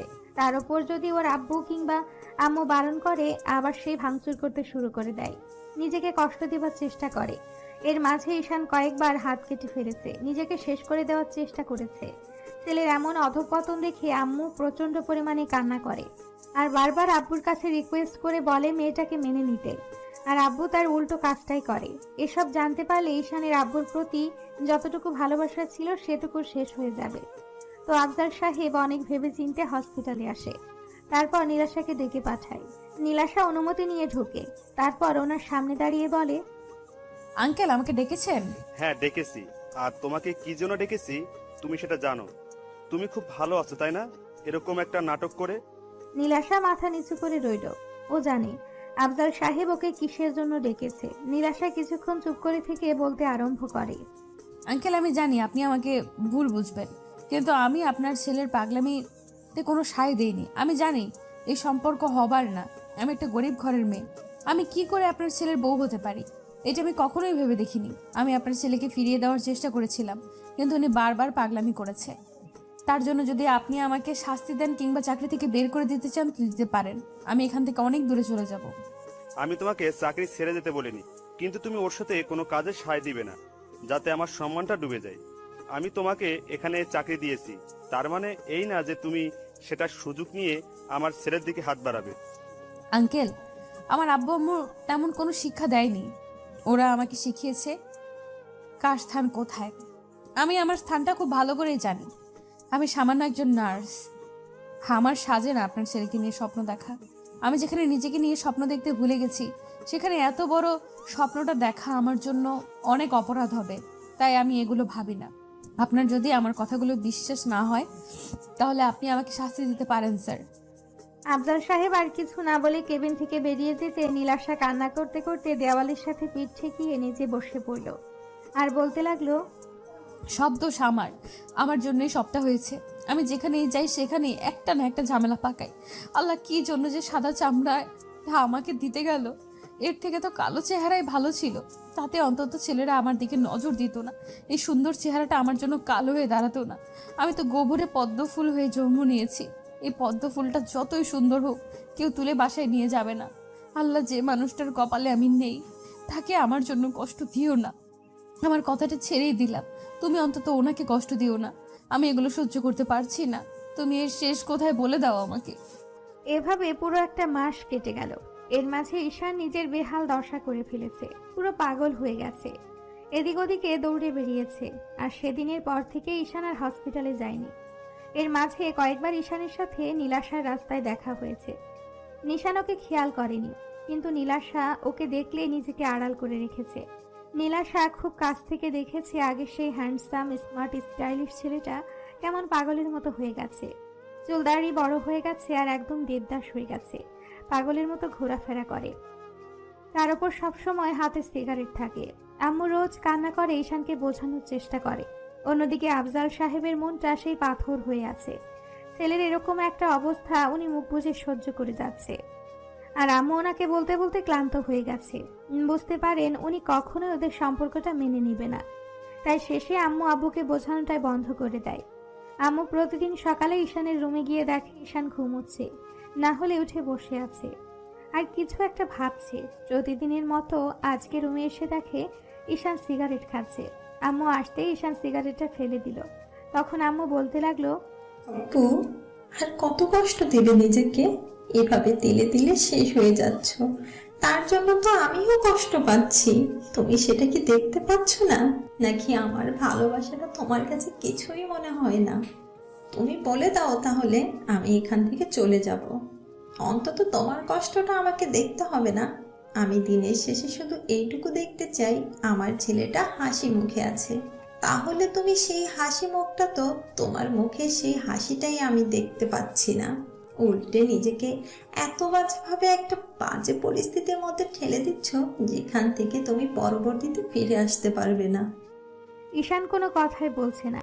আর আম্মু কান্না করতে লাগলো। তখন ঈশান বলল, আম্মু, এত টাকা পয়সা দিয়ে কি হবে যদি মনে শান্তিটাই না থাকে? প্রিয় মানুষটাই যদি লাইফে না থাকে, কি দরকার এত স্ট্যাটাস, ইগো, নামডাক আর প্রতিপত্তি দিয়ে? টাকা পয়সা দিয়ে কি আব্বু আমার সুখটা কিনে দিতে পারবে? কখনোই না। আমি আমার লাইফ থেকে সুখটাকে হারিয়ে ফেলেছি আম্মু। বুকের ভেতর না প্রচণ্ড পরিমাণে যন্ত্রণা হয় জানো তো, যার জন্য নিজেকে আটকে রাখতে পারি না। নিজেকে শেষ করে দিতে ইচ্ছে করে, কিন্তু শুধু তোমার মুখের দিকে চেয়েই বেঁচে থাকতে হয়। মরে গেলে তো একেবারেই মরে যেতে পারতাম, কিন্তু বেঁচে থেকে যে আমি প্রতিদিন মরে যাচ্ছি, আমি তোমাদের কি করে বোঝাবো? তোমার পাল্টে যাওয়াতে, এরকম নিজেকে কষ্ট দেওয়াতে আমিও যে কষ্ট পাচ্ছি, সেটা কি তুমি দেখতে পাচ্ছ না? নাকি আমার কষ্টটা তোমার চোখে পড়ে না? আম্মু, তুমি আমাকে মাফ করে দিও। আমি পারছি না নিজেকে ধরে রাখতে। এত কষ্ট কেন হয় বলো? ভালোবাসায় যে এত যন্ত্রণা আমি আগে জানতাম না। না হলে কখনোই ওই মেয়েটাকে তো দূরে থাক, ভালোবাসার নামটাই মুখ দিয়ে উচ্চারণ করতাম না। কি করব? আমার বেহায়া মনটা যে ওই গরিব মেয়েটাকে ভালোবেসে ফেলেছিল, যাকে তোমরা মেনে নিতে পারলে না। আম্মু মুখে কাপড় চেপে কান্না করতে লাগলো। আর ঈশান দেয়ালে পিঠ ঠেকিয়ে দাঁড়িয়ে রইল। আম্মু রুম থেকে বেরিয়ে গেল। দরজায় আব্বু দাঁড়িয়ে আছে। ঈশান কিছুক্ষণ পর বাসা থেকে বেরিয়ে গেল। ঈশান এসব কথা বলতে চায় না, আর সেটাই বারবার বলতে হয়। বুকের ভেতরটা ভেঙে চুরে যাচ্ছে। কষ্টগুলো ভুলতে বাড়ি গিয়ে ইচ্ছে মতো ড্রিঙ্ক করলো। সেদিন রাতে আর বাসায় ফিরল না। তখন হোটেলের দুজন ওয়েটার ওকে একটা রুমে দিয়ে আসে। পরদিন বাসায় আসলে আম্মু অনেক কান্নাকাটি করলো। আর আব্বু প্রচন্ড পরিমাণে বকাঝকা করলো। আর বলতে আরম্ভ করলো, তোমাকে অনেক লাই দিয়েছি, আজকের পর থেকে তোমার বাসা থেকে বেরোনো বন্ধ। আমি তোমাকে স্বাধীনতা দিয়েছি, তার মানে এই না যে তোমার যা খুশি তাই করবে। তুমি নিজেকে মৃত্যুর মুখে ঠেলে দিচ্ছ। বুঝতে পারছো না আমার সম্মানটাকে তুমি ডুবিয়ে ফেলছো। এসব আজে বাজে সাইপাস খেয়ে নিজের শরীরটাকে তো শেষ করে দিচ্ছ, আর তোমার আম্মুকেও কষ্ট দিচ্ছ, আর আমার টেনশন বাড়াচ্ছ। আমি তো বলিনি তোমাদের আমাকে নিয়ে টেনশন করতে। তোমার কিসের টেনশন? তোমার তো সব টেনশন দূর হয়ে গেছে। আমি তো আর ওই মেয়েটার কাছে যাচ্ছি না, না অন্য কোনো মেয়ের সাথে রাত কাটাচ্ছি, যার জন্য তোমার সম্মানটা ধুলোর সাথে মিশে যাচ্ছে। আব্বু ঈশানের এরকম ধারা কথাটা শুনেই রেগে ঠাস ঠাস করে ওর গালে 2টা থাপড় মেরে দিল। ঈশান আর রাগটাকে কন্ট্রোল করতে না পেরে পাশে থাকা একটা কাচের গ্লাস হাতে নিয়ে দেয়ালের সাথে জোরে সোরে কয়েকটা ঘুষি দিল। আর বলতে আরম্ভ করলো, বাসা থেকে তোমার জন্য বেরোবো না সেটাই ঠিক হবে তো? তাহলে থাকবো বাসার মধ্যে এখন থেকে। ঈশান রুমে গিয়ে দরজা সজোরে লাগিয়ে দিল। আম্মু দরজার সামনে গিয়ে কিছুক্ষণ কান্নাকাটি করলো আর ডাকাডাকি করতে লাগলো। ঈশান আর কারো কথাই শুনলো না। ও এই একটা মাসে পুরো পাগলের মতো হয়ে গেছে। অন্যদিকে রাজ এই বিষয়টা নীলাশাকে জানিয়েছে। কিন্তু ও নিরুপায়, কী বা করতে পারে। উল্টো যখন ঈশানের কথা মনে হয় তখন প্রচন্ড পরিমাণে কান্না করে, কাউকে বলতেই পারে না। আব্বু আম্মু ওকে এরকম চুপচাপ থাকতে দেখে ওকে অনেকবার জিজ্ঞাসা করেছে কি হয়েছে। নীলাশা তারপরও কিছুই বলেনি। এভাবে আরো 4-5টা দিন কেটে গেল। এর মাঝে বাসা থেকে ঈশান আর বের হয়নি, খাওয়া দাওয়াটাও বন্ধ করে দিয়েছে। এখন রুম থেকেও আর বের হয় না। আব্বু আম্মু রুমের সামনে এসে দরজা ধাক্কাধাক্কি করলে ঈশান বারবার বলেছে, এভাবে যদি বারবার আমাকে ডিস্টার্ব করতে থাকো তাহলে নিজেকে শেষ করে দিব। আমাকে ডিস্টার্ব করো না, তোমরা কেউ আমাকে ডিস্টার্ব করবে না। আর যদি বেশি ডিস্টার্ব করো তাহলে এই পৃথিবী থেকে চলে যাব, যেখানে গেলে আর খুঁজেই পাবে না। ঈশানের এখন শরীরের বেহাল অবস্থা, শরীরে যেন আর কোনো শক্তি অবশিষ্ট নেই। তারপর রুমের মধ্যে শুয়ে বসে সিগারেট খায়। আম্মু ঈশানের কর্মকাণ্ডের জন্য শুধু আব্বুকেই দায়ী করছে। সেই কবে থেকে আম্মু আব্বুকে কথাগুলো বলা বন্ধ করে দিয়েছে। 7ম দিনের মাথায় আব্বু রাতে বাসায় আসলে আম্মু আব্বুর বাজরিয়ে ধরে কান্না করে বলতে লাগলো, ওগো, তুমি আমার ছেলেটাকে বাঁচতে দাও। তুমি ওর উপর এতটা জুলুম করো না। ও অন্যায় করে থাকলে তার শাস্তি আমাকে দাও। তারপরও ওকে এরকম করে শাস্তি দিও না। আমি আমার ছেলেটাকে নিয়ে অনেক দূরে চলে যাব। ঈশান ওই মেয়েটাকে বিয়ে করলে তো তোমার সমস্যা। ওর সাথে তুমি ঈশানকে মেনে নিতে পারবে না, তো তোমার সম্মানের দাগ লেগে যাবে। তেমন কিচ্ছু হবে না। তার আগেই আমি এখান থেকে অনেক দূরে চলে যাব। তারপরও আমার ছেলেটাকে দয়া করে একটু বাঁচতে দাও। ওর ভালোবাসাটাকে এইভাবে কেড়ে নিয়ে ওকে নিঃস্ব করে দিও না। আমাকে একটু দয়া করো। আমি আমার ভালোবাসা থেকে তোমার কাছে ভিক্ষে চাইছি। আমার ছেলের জীবনটা ভিক্ষে দাও। আম্মুর এত আকুতি মিনতির পরও আব্বু কিছুই বলছিল না। আম্মু আধ ঘন্টা যাবৎ ওনার পা জড়িয়ে ধরে কান্না করলো, কথাগুলো বলল। তারপর যখন আব্বু শুনলো না তখন আম্মু কান্না করতে করতে রুম থেকে বেরিয়ে গেল। অন্যদিকে ঈশানের শরীরের বেহাল দশা হয়ে গেছে। কেউ আর ওই দিনের পর থেকে ঈশানের রুমে যেতে পারেনি। আম্মু যতবার রুমে যাওয়ার চেষ্টা করেছে ঈশান ততবার নিজের ক্ষতি করে দিবে বলেছে, কিন্তু এখন যেন শরীর আর চলছিল না। যেটুকু শক্তি অবশিষ্ট ছিল নেশা করে সেটাকে যেন শেষ করে দিয়েছে। এখন নিঃশ্বাসটা ত্যাগ করাটাই সময়ের ব্যাপার হয়ে গেছে। বিছানা ছেড়ে আর উঠতে পারছে না, আর রুমেও কেউ যেতে পারে না, যার জন্য কেউ ঈশানের অবস্থাটা দেখতে পারছে না। রাতে ঈশান শুয়ে শুয়ে ভাবছে এরপর হয়তো আর কখনো পৃথিবীর আলোটাই দেখা হবে না, কারণ শরীরটাই আর সায় দিচ্ছে না। এই মুহূর্তে খুব ইচ্ছে করছিল প্রিয়সীর মুখটা একবার দেখতে, যার জন্য এত কঠিন আয়োজন। হয়তো সেই সুযোগটা আর কখনো হবে না। তাই ফোনের গ্যালারিতে থাকা নীলাশার একটা ছবি বের করে ওর মায়াবী চেহারাটা বারবার দেখতে লাগলো। তারপর একটা সময় নিজেই বলতে লাগলো, খুব বেশি ভালোবেসে ফেলেছিলাম তো, ওই জন্য বুঝতেই পারলেন না প্রেয়সী। তোমাকে আর কি বোঝাবো, যেখানে আব্বু আম্মুকে বোঝাতে পারলাম না। আর তুমি তো অন্যের মেয়ে ছিলে, আমার আর কিছু বোঝানোর নেই তোমাকে। আজকের পর হয়তো তোমাকে আর দেখতে পারবো না। সামনে থেকে দেখতে না পারলেও ফোনে তোমাকে একবার শেষবারের মতো দেখে নিলাম পাগলি। তবে জানো তো পাগলি, আমি যদি কখনো আল্লাহর কাছে কিছু চাওয়ার সুযোগ পাই না, শুধু তোমাকেই চাইব। ভেবে নিব হয়তো আমার কপালে তুমি ছিলে না। তবে একটা কথা মনে রেখো, ভুলেও কখনো কাউকে ভালোবেসে ফেলো না, না হলে আমার কষ্টটা সেদিন বুঝতে পারবে। বুকের মাঝে প্রচন্ড পরিমাণে যন্ত্রণা হচ্ছে, তাই আর থাকতে পারল না। আস্তে আস্তে ঈশানের চোখ জোড়া বন্ধ হয়ে আসলো। পরদিন যখন আম্মু ওকে ডাকতে আসলো তখন ঈশানের কোনো সাড়া শব্দই পাচ্ছিল না। তখন আম্মু কান্না করতে করতে পুরো বাড়ি মাথায় করে ফেললো। আব্বু দৌড়ে এসে বলতে লাগলো, শাইলা, কি হয়েছে? এভাবে চিৎকার করছো কেন? ওগো, আমার ছেলেটা মনে হয় উল্টোপাল্টা কিছু করে ফেলেছে। প্লিজ তুমি দরজা ভেঙে ফেলো। ও কথা বলছে না। আমি সেই আধ ঘন্টা যাবৎ ছেলেটাকে ডেকেই যাচ্ছি। ও যেটা বলেছিল সেটাই করেছে। দেখেছো, তোমার রাগের কাছে আমার ছেলেটাকে হারিয়ে ফেলেছি। এর মাঝে বাসার কাজের লোকগুলো সেখানে আসলো। আব্বু কাজের লোকের সাহায্যে দরজাটা ভেঙে ফেললো। ঈশান বিছানায় এলোমেলো হয়ে পড়ে আছে। আব্বু গিয়ে ওকে ডাকতে লাগলো। ঈশানের কোনো সাড়া শব্দ নেই। আম্মু কান্না করতে করতে ফোনটা হাতে নিয়ে খেয়াল করলো সেখানে একটা মেয়ের ছবি। বুঝতে বাকি রইল না এই মেয়েটার জন্যই ছেলের এমন পাগলামি। আব্বু অনেক ডাকাডাকি করেও কোনো কাজ হলো না। তখন কাজের লোকের সাহায্যে ধরাধরি করে ঈশানকে ওদের হসপিটালে নিয়ে গেল। আজহার সাহেব চিৎকার করে ডাক্তার ডাকতেই ডাক্তার এসে ওনার সামনে দাঁড়ালো। আর ঈশানের এমন অবস্থা দেখে বলতে আরম্ভ করলো, আফজাল সাহেব, ছেলের এই অবস্থা কেন? কি হয়েছে? ডক্টর, আগে আমার ছেলেকে বাঁচান। নার্স, কুইক অক্সিজেন রেডি করো, ওকে থিয়েটারে নিয়ে চলো। ডাক্তারের কথাতে তাড়াহুড়া করে নীলাশা আসলো, আর এসে যাকে দেখলো তাকে দেখার পর বুকের ভেতর কেঁপে উঠলো। ও চোখ দিয়ে আপনা আপনি পানি বের হতে শুরু করলো। তারপরও সবকিছু ভুলে গিয়ে ঈশানকে নিয়ে স্ট্রেচারে করে অপারেশন থিয়েটারের দিকে নিয়ে যেতে লাগলো। নীলাশা ঈশানের মুখের দিকে তাকিয়ে আছে। ওর প্রচন্ড পরিমাণে ভয় হচ্ছে। মনে হচ্ছে এই মানুষটা ওর থেকে দূরে চলে যাবে, হয়তো আর কখনো এই মানুষটার মুখটা দেখতে পারবে না। অপারেশন থিয়েটারে নিয়ে যেতে ডক্টর অপারেশন শুরু করে দেয়, আর বুঝতে পারে অনেকগুলো ঘুমের ওষুধ খেয়ে নিয়েছিল, যার জন্য শরীরের অবস্থা খারাপ হয়ে গেছে। আর না খেয়ে থাকার ফলে শরীরটা নিঃশেষ হয়ে গেছে। নিঃশ্বাস নিতেই ওর কষ্ট হচ্ছে। 1 ঘন্টা পর ডক্টর বেরিয়ে আসে। তারপর বেরিয়ে আসতেই আম্মু বলতে আরম্ভ করে, ডক্টর, আমার ছেলের কি অবস্থা? ও বাঁচবে তো?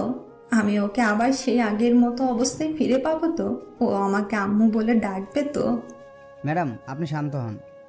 ঈশান ঠিক আছে, আসলে অনেকটা টেনশন করেছে, আর অনেক দিন যাবৎ খাবারটাও ঠিক মতো খায় না। তার উপরে কাল রাতে মনে হয় অনেকগুলো স্লিপিং পিল খেয়ে নিয়েছিল, যার জন্য এই অবস্থা হয়েছে। টেনশন করবেন না, সব ঠিক হয়ে যাবে। কিন্তু এটা বলুন তো, ছেলের এই অবস্থা হলো কি করে? ডক্টরের কথা শুনে আম্মু হাউমাউ করে কান্না করে দিল। আফজাল সাহেব মাথা নিচু করে রইল। এর মাঝে আম্মু খেয়াল করলো কিছুটা দূরে একটা মেয়ে দাঁড়িয়ে কান্না করছে।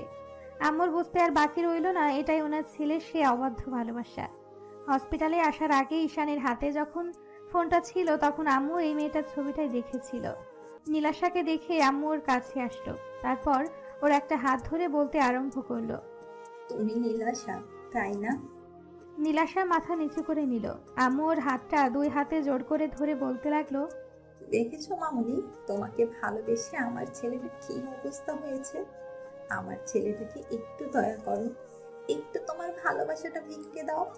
আমি কথা দিচ্ছি, ওর আব্বু তোমাকে মেনে না নিলেও আমরা এখান থেকে অনেক দূরে চলে যাব। তারপরও আমার ছেলেটাকে একটু বাঁচতে দাও। ও তোমাকে ভালোবাসে। খুব বেশি অন্যায় করে ফেলেছে বলো? ও খুব বেশি অপরাধ করে ফেলেছে বলো? তোমাকে ভালোবাসাটা কি ওর জন্য এত বেশি অন্যায় ছিল? আমি তোমার পায়ে ধরে ওর ভালোবাসাটা ভিক্ষে চাইছি। তারপরও তুমি ওকে ফিরিয়ে দিও না। ও বাঁচতে পারবে না তোমাকে না পেলে। একমাত্র ছেলে আমার, একটু বাঁচার সুযোগ দাও। আমাদের মা ছেলের উপর এইটুকু দয়া করো। আম্মু নীলাশার পা ধরতে গেলে ও সরে গেল, আর আব্বু বলতে লাগলো, শাইলা, কি পাগলামি করছো তুমি?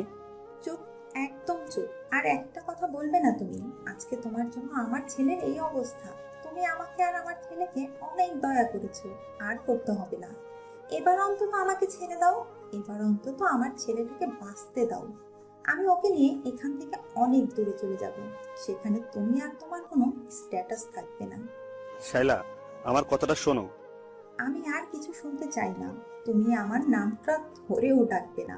তোমার ভালোবাসার উপর থেকে আমার পুরো বিশ্বাসটাই উঠে গেছে। তোমার প্রতি এখন শুধু আমার ঘৃণা জন্মে গেছে, ঘৃণা। শুধু তুমি আমার স্বামী বলে তোমাকে এতদিন কিচ্ছু বলিনি, কিন্তু আজকে আমি থাকবো না। মামানি, তুমি আমাকে একটু দয়া করো। আমি তো তোমার মায়ের মতো, বলো। তোমার মা যদি তোমার কাছে কিছু ভিক্ষে চাইতো, তুমি দিতে না বলো? আমার ছেলেটাকে একটু বাঁচতে দাও, একটু ওকে ভালোবাসাটা ভিক্ষে দাও। আমি সারা জীবন তোমার কাছে কৃতজ্ঞ থাকবো। আম্মুর এরকম ধারা কথাতে নীলাশা সেখানে থাকতে পারল না। কান্না করতে করতে দৌড়ে ওয়াশরুমে ঢুকে গেল। তারপর কিছুক্ষণ চোখে মুখে পানি দিল, আর বেসিনের সামনে দাঁড়িয়ে ফুপিয়ে ফুপিয়ে কান্না করতে লাগলো। এটা আমি কি করলাম যে এই মানুষটাকে আমি নিজের থেকেও বেশি ভালোবেসে তাকে এমন করে কষ্ট দিলাম? এর থেকে তো উপরওয়ালা আমাকে নিয়ে গেলেই পারতো। আমি সব জায়গাতে ঝামেলা পাকিয়ে ফেলি। আমাকে যে এত বেশি ভালোবাসে তাকে এত বেশি কষ্ট দিয়ে ফেললাম। আমি কি করে ওনার সামনে গিয়ে দাঁড়াবো? উপরওয়ালা আমাকে এমন একটা কপাল দিয়ে পৃথিবীতে পাঠিয়েছে যে কপালে ওনার ভালোবাসাটা লেখা নেই। এর মাঝে ঈশানের সব ফ্রেন্ড বিষয়টা জানতে পেরে হসপিটালে চলে আসছে, আর রাজ এসে আম্মুকে একটা জায়গায় নিয়ে জোর করে বসালো। আর আম্মু বারবার ওকে বলতে লাগলো, রাজ, আমার ছেলেটাকে আবার আগের মতো ফিরিয়ে দে আপু। আমি ওকে ছাড়া থাকতে পারবো না। তুই তো জানিস ও আমার একমাত্র ছেলে। তুইও তো আমার ছেলের মতো, বল। তুই তোর বন্ধুকে একটু বল না। আমি ওকে নিয়ে এখান থেকে অনেক দূরে চলে যাব। ওই মেয়েটাকে আমি অনেক বুঝিয়েছি, ও তারপরও নিজের জেদের কাছে অটল। হয়তো ঈশানের আব্বুর জন্য ওকে এমন করে দূরে সরিয়ে দিচ্ছে।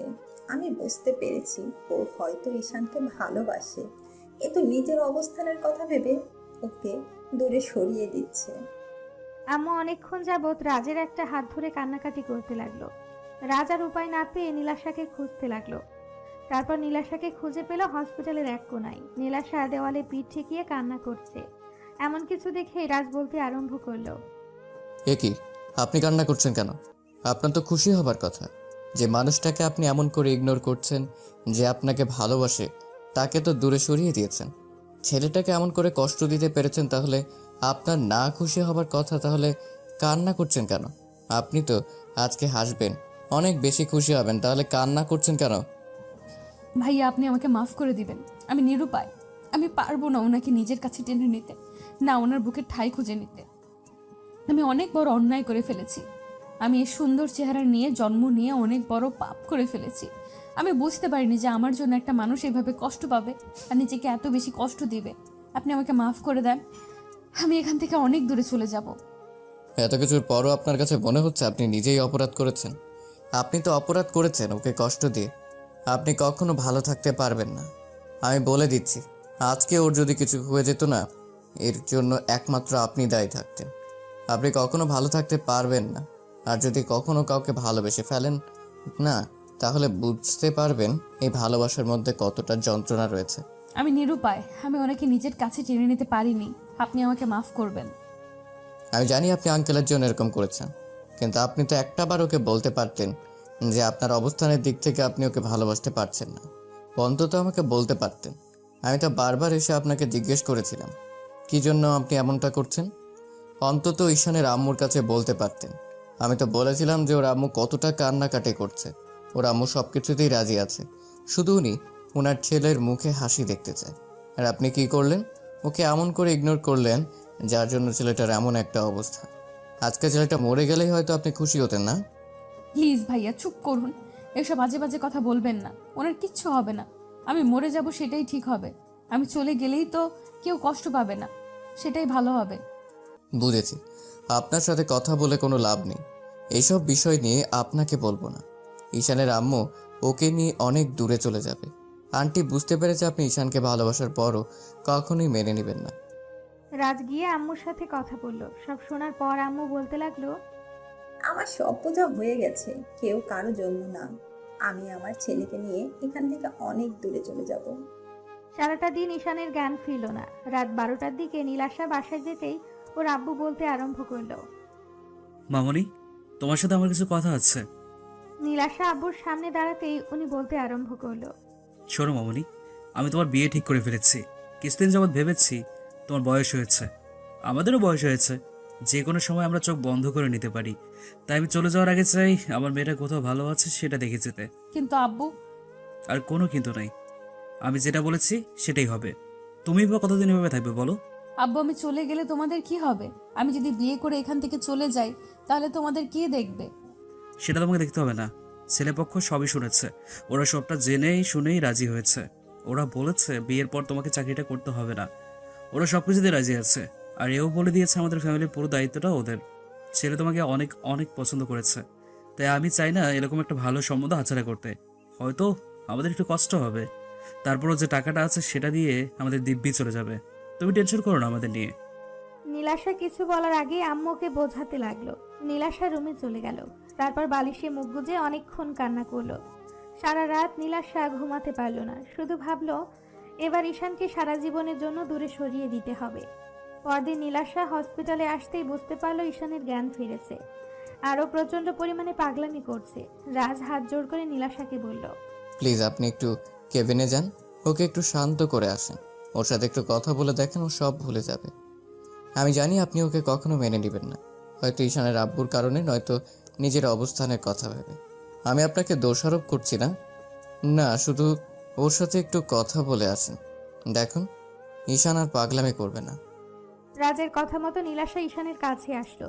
আব্বু ওর সাথে কথা বলার চেষ্টা করেছে, যার জন্য ঈশান প্রচণ্ড পরিমাণে সিন ক্রিয়েট করছে।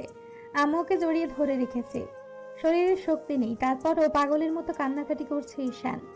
নীলাশা গিয়ে ঈশানের সামনে দাঁড়াতে ঈশান ওর দিকে একবার তাকিয়ে চোখ জোড়া নামিয়ে নিয়ে বলতে আরম্ভ করলো। আপনি আপনি এখানে কেন আসছেন? আপনি না চলে যেতে চাইছিলেন তো যান। আপনি আমার সামনে আসবেন না, এখান থেকে চলে যান। আমি কাউকে ভালোবাসি না, আমি কাউকে ভালোবাসি না। আপনি আমাকে সান্ত্বনা দিতে আসছেন তো? আমি তো আপনার থেকে দূরে সরে গিয়েছিলাম, তারপরও আপনি এখানে কেন এসেছেন? ও আপনি তো এই হসপিটালে জব করেন। আমি এখান থেকে চলে যাব? এর মাঝে ডক্টর কেবিনে ঢুকলো। ঈশানকে এইভাবে কান্নাকাটি করতে দেখে বলতে আরম্ভ করলো। আফজাল সাহেব কি বললেন ছেলেকে, যার জন্য এইভাবে উত্তেজিত হয়ে গেল? আপনাদের বলেছি না ওকে কোনো রকম প্রেশার দিবেন না। আপনাদের দ্বারা না কিছু হবে না। দয়া করে কেবিন থেকে বেরিয়ে গেলে খুশি হব। নার্স, তুমি এখনই ওকে ইনজেকশন পুশ করার ব্যবস্থা করো।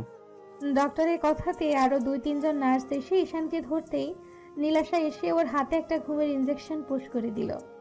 ভালোবাসার মানুষের এমন বেহাল অবস্থা দেখে নীলাশার চোখ দিয়ে পানি ঝরছে। এর মাঝে ডাক্তারের অন্য নার্সগুলো চলে যেতে আম্মু রুম থেকে বেরিয়ে গেল। নীলাশা কান্না করে দিয়ে ঈশানের পাশে বসে পড়ল। তারপর ঈশানের একটা হাত ধরে অনেকক্ষণ মুখের দিকে তাকিয়ে থেকে কপালে একটা চুমু দিয়ে বলতে আরম্ভ করলো। আপনি আমাকে মাফ করবেন, আমি আপনার ভালোবাসাটা বুঝতে পারিনি। বোঝার পরও সেটাকে দূরে সরিয়ে দিয়েছি। প্লিজ আমাকে ক্ষমা করে দিন। জানি আপনি আমাকে কখনোই মাফ করতে পারবেন না। কি করব বলেন? আমি নিরুপায়। আমি এমন একটা অবস্থানে আছি যেখান থেকে না আপনাকে কাছে টেনে নিতে পারছি, আর নিজেকে এখান থেকে সরিয়ে নিতে পারছি না। প্লিজ আপনি আমাকে মাফ করে দিবেন। আমি আপনার ভালোবাসাটা বুঝতে পারিনি। আপনি আমাকে অভিশাপ দিয়েন, তারপরেও নিজেকে এভাবে কষ্ট দিয়েন না। নীলাশা কিছুক্ষণ ঈশানের অসহায় মুখের দিকে তাকিয়ে রইল। মুখটা পুরো শুকিয়ে গেছে, আর কয়েকটা দিন না খেয়ে নিজের অবস্থা পুরো বেহাল দশা করেছে। নীলাশা জানে ঈশান নিজেকে কষ্ট দিতে প্রচুর পরিমাণে নেশা করে। নীলাশা চোখ মুছতে মুছতে কেবিন থেকে বের হতেই আফজাল সাহেব এসে ওর সামনে দাঁড়ালো। তখন নীলাশা পাশ কাটিয়ে চলে যেতে গেলে উনি বলতে আরম্ভ করলো। দাঁড়াও, কোথায় যাচ্ছ তুমি? আঙ্কেল, আব্বু আমার বিয়ে ঠিক করেছে, আর খুব শীঘ্রই আমার বিয়ে, হয়তো 1 সপ্তাহের মধ্যে। আমি ঠিক করেছি আজকে এখান থেকে চলে যাব। আমি আর এই চাকরি কন্টিনিউ করতে পারছি না। আর আমার জন্য আপনার ফ্যামিলিতে এত সমস্যা, আমি শহর ছেড়ে চলে গেলেই হয়তো এই সমস্যাটা আর থাকবে না। আমার ছেলেকে কষ্ট দিয়ে এভাবে ফেলে রেখে তুমি যেতে পারো না। এত কিছু যখন তোমার জন্য হয়েছে, তাহলে তোমাকেই সবটা ঠিক করতে হবে। আফজাল সাহেবের এরকম ধারা কথাতে নীলাশা সহ সবাই বেশ অবাক হয়ে গেল, আর ঈশানের আব্বুর মুখের দিকে তাকিয়ে রইল। তখন নীলাশা বলতে আরম্ভ করলো। আঙ্কেল, আপনি কি বলছেন? আমি কিছুই বুঝতে পারছি না। সেটা পরে বুঝতে পারবে, কথাটা আজকে বলতে চাচ্ছিলাম না। কিন্তু তোমরা যা শুরু করেছো, তাতে হয়তো আমার ছেলেটাকে ওর আম্মুকে আমি শান্ত করতে পারবো না। শোনো, আমি কালকে তোমাদের বাসায় গিয়েছিলাম, তোমার আব্বুর সাথে কথা বলেছি। সব শোনার পর উনি বিয়েতে রাজি হয়েছে। আমি অন্যায় করেছি আমার ছেলেকে এভাবে তোমার থেকে দূরে সরিয়ে দিয়ে। বুঝতে পারিনি আমার ছেলেটা এত বেশি পাগলামি করবে। তুমি প্লিজ ওকে এভাবে দূরে সরিয়ে দিও না। আমি মানছি আমি অন্যায় করেছি, তার শাস্তি তোমরা আমাকে দাও। তারপরও ওর উপর রাগ করে থেকো না। কি সব বলছেন আঙ্কেল? আপনি বুঝতে পারছেন আমি একটা গরিব ঘরের মেয়ে, তার উপর হসপিটালে সামান্য একজন নার্স, যে কিনা আপনার ছেলেকে ভালোবাসা তো দূরে থাক, আপনার বাসার কাজের মেয়ে হওয়ারও যোগ্যতা রাখে না। তাহলে আপনি কি করে আপনার ছেলের পাশে আমাকে মেনে নেবেন বলেন? আপনার স্ট্যাটাসে লাগবে না? নীলাশা কথাগুলো বলেই কান্না করতে লাগলো। তখন আব্বু ওর সামনে হাত জোড় করে বলল। মামনি, এসব কথা বলে আমাকে আর লজ্জা দিও না।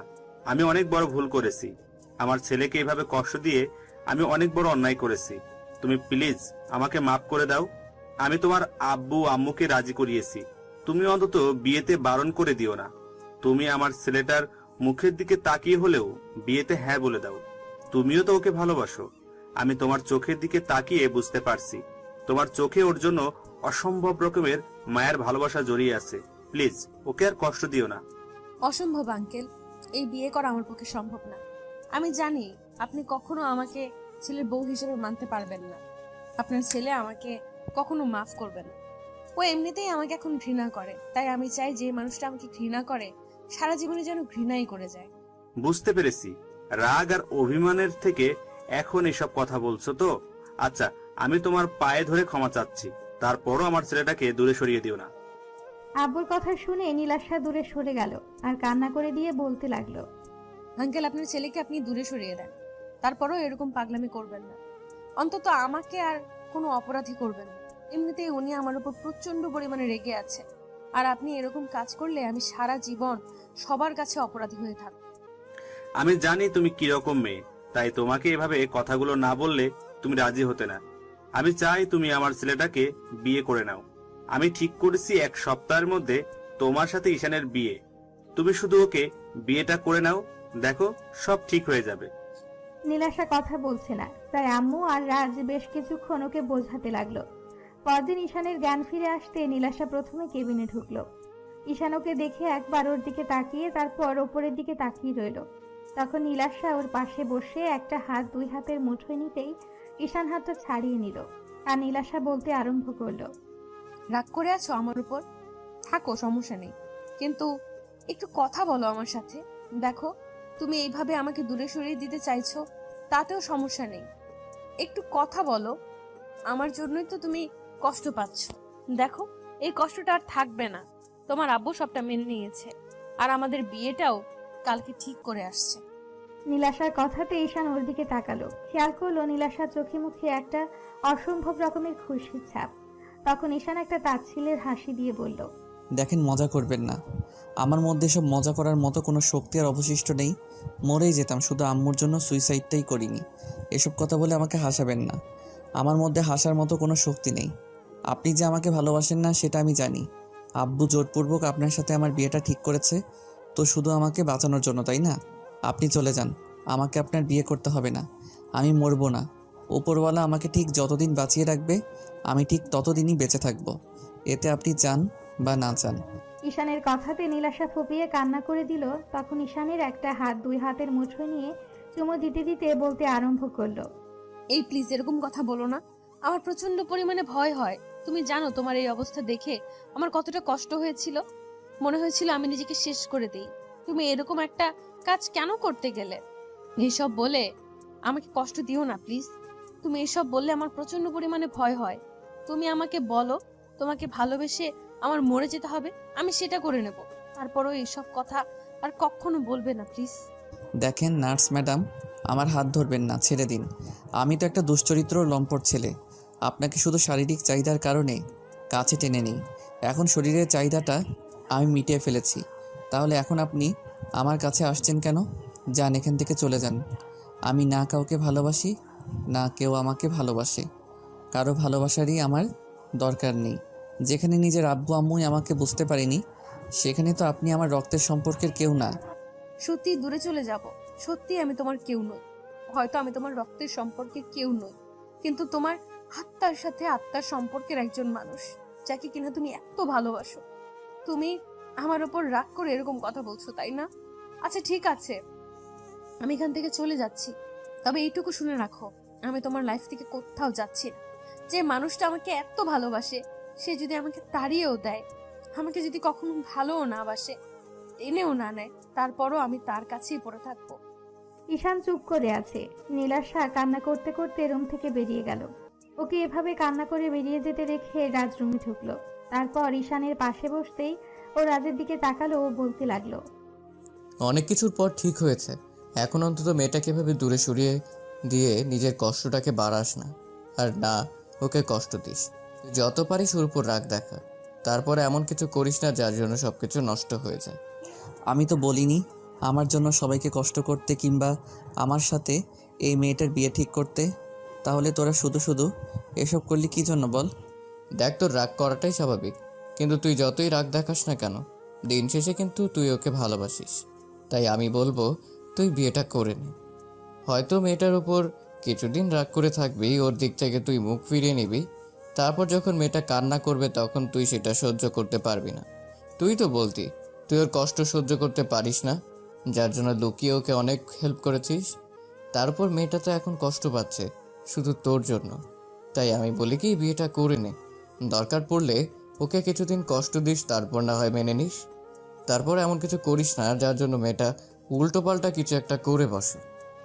আব্বু আম্মু ঈশানের সাথে কথা বললেও কিন্তু ঈশান আব্বুর সাথে কথা বলাটাই বন্ধ করে দিয়েছে। আব্বু হতাশ হয়ে রুম থেকে বেরিয়ে যেতে আম্মু কিছুক্ষণ ঈশানকে বোঝালো। ঈশান সিদ্ধান্ত নিল বিয়েটা করে নিবে। তো আরও 2-3টা দিন ওকে হসপিটালে থাকতে হলো। আর এই 2-3টা দিন নীলাশা একজন স্ত্রী যেমন স্বামীর সেবা করে ঠিক তেমন করেই গেছে। একটা মুহূর্তের জন্য ও পাশ থেকে সরেনি। আফজাল সাহেব ওকে জবটা ছেড়ে দিতে বললেও নীলাশা ছাড়েনি, শুধু ঈশানের জন্য। নীলাশা বলেছে যেদিন ঈশান সুস্থ হয়ে যাবে সেদিন জবটা ছেড়ে দিবে। নীলাশা ঈশানের এতটা কাছাকাছি থেকেছে, তারপরও ঈশান ওর সাথে কোনো কথাই বলেনি, যার জন্য নীলাশা ঈশানের সামনেই কান্না করেছে।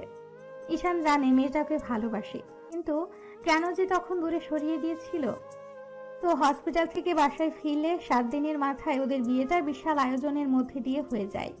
আর বিয়ের সময় ঈশান বেশ অন্যমনস্ক ছিল, যার জন্য নীলাশার খুব বেশি ভয় হচ্ছিল। না না, ও হয়তো আমার উপর একটু রেগে আছে, একটা সময় ঠিকই আমাকে মেনে নিবে। ঈশান তো আমাকে প্রচন্ড পরিমাণে ভালোবাসে, তাহলে ইগনোর কেন করবে? বিয়ের সব কার্যক্রম শেষ করে ঈশান নীলাশাকে নিয়ে বাসায় আসে। তারপর আম্মুদের বরণ করলে সব ফর্মালিটি শেষে ঈশান একাই ছাদে চলে যায়। গিয়ে দেখে ওর বন্ধুরা বসে আড্ডা দিচ্ছে। ঈশান অনেকদিন পর বন্ধুদের সাথে প্রাণ খুলে আড্ডা দিল। রাজ ঈশানকে অনেক বোঝালো আর নীলাশাকে কষ্ট না দিতে বারণ করলো। ঈশান কোনো কথাই বলল না। 12টার দিকে আম্মু এসে ডেকে গেলে ঈশানও বাধ্য ছেলের মতো রুমে চলে আসে। দরজা আটকে দিয়ে বিছানার দিকে তাকালো। নীলাশা বিছানার মাঝখানে বসে যে ইয়া বড় একটা ঘোমটা দিয়ে বসে আছে। ঈশানের মনে হচ্ছিল একটা পরী বসে আছে। ঈশান একবার ওর দিকে তাকালো।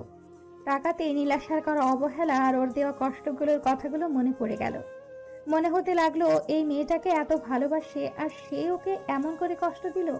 তো ঈশান এসে নীলাশার সামনে দাঁড়াতেই ও উঠে এসে ঈশানের পায়ে হাত দিয়ে সালাম করতে গেল। তখন ঈশান বলল, থাক, যাকে ভালোবাসো না তাকে এত বেশি সম্মান দেখাতে হবে না।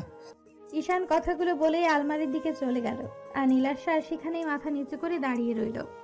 ঈশান কথাগুলো বলে আলমারির দিকে চলে গেল আর নীলাশা সেখানেই মাথা নিচু করে দাঁড়িয়ে রইল। ঈশানের মুখে এমন কথা শুনেই নীলাশার বুকের ভেতরটা কেঁপে উঠেছিল।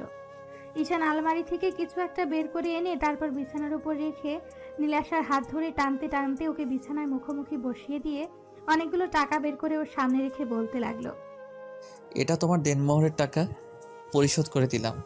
এতে আমি বেঁচে থাকি কিংবা মরে যাই, তারপরও তোমার আর কোনো দাবি দাওয়া আমার কাছে থাকবে না। ঈশান কথাগুলো বলতেই নীলাশা হাত দিয়ে ওর মুখটা আটকে দিল। কান্না করে দিয়ে বলতে লাগলো, এই তুমি এসব কি বলছো? প্লিজ এগুলো বলো না। তুমি জানো না এগুলো বললে আমার কষ্ট হয়। প্লিজ এইসব বাজে বাজে কথা বলো না। তুমি রাগ করে আছো আমার উপর, কিন্তু তাই বলে এইসব কি বলতেছো তুমি? থাক, এখন আর ভালোবাসা দেখাতে হবে না। বিয়ে হয়েছে তো এখন স্ত্রীর দায়িত্বটা পালন করছেন, তাই না? এই মিথ্যে ভালোবাসাটা আর আমাকে দেখাতে হবে না। নীলাশা কান্না করতে লাগলো। তখন ঈশান ওকে রেখে বিছানা থেকে একটা বালিশ আর একটা চাদর নিয়ে যখনই সোফার দিকে যেতে নিবে তখনই নীলাশা ঈশানের একটা হাত ধরলো আর কান্না করে করে বলতে লাগলো, এই তুমি এদিকে কোথায় যাচ্ছ? তোমার কি মনে হয় এত কিছুর পরও আমি তোমাকে বউ হিসেবে মেনে নিব আর তোমাকে ভালোবাসবো? সেটা তোমার ভুল ধারণা।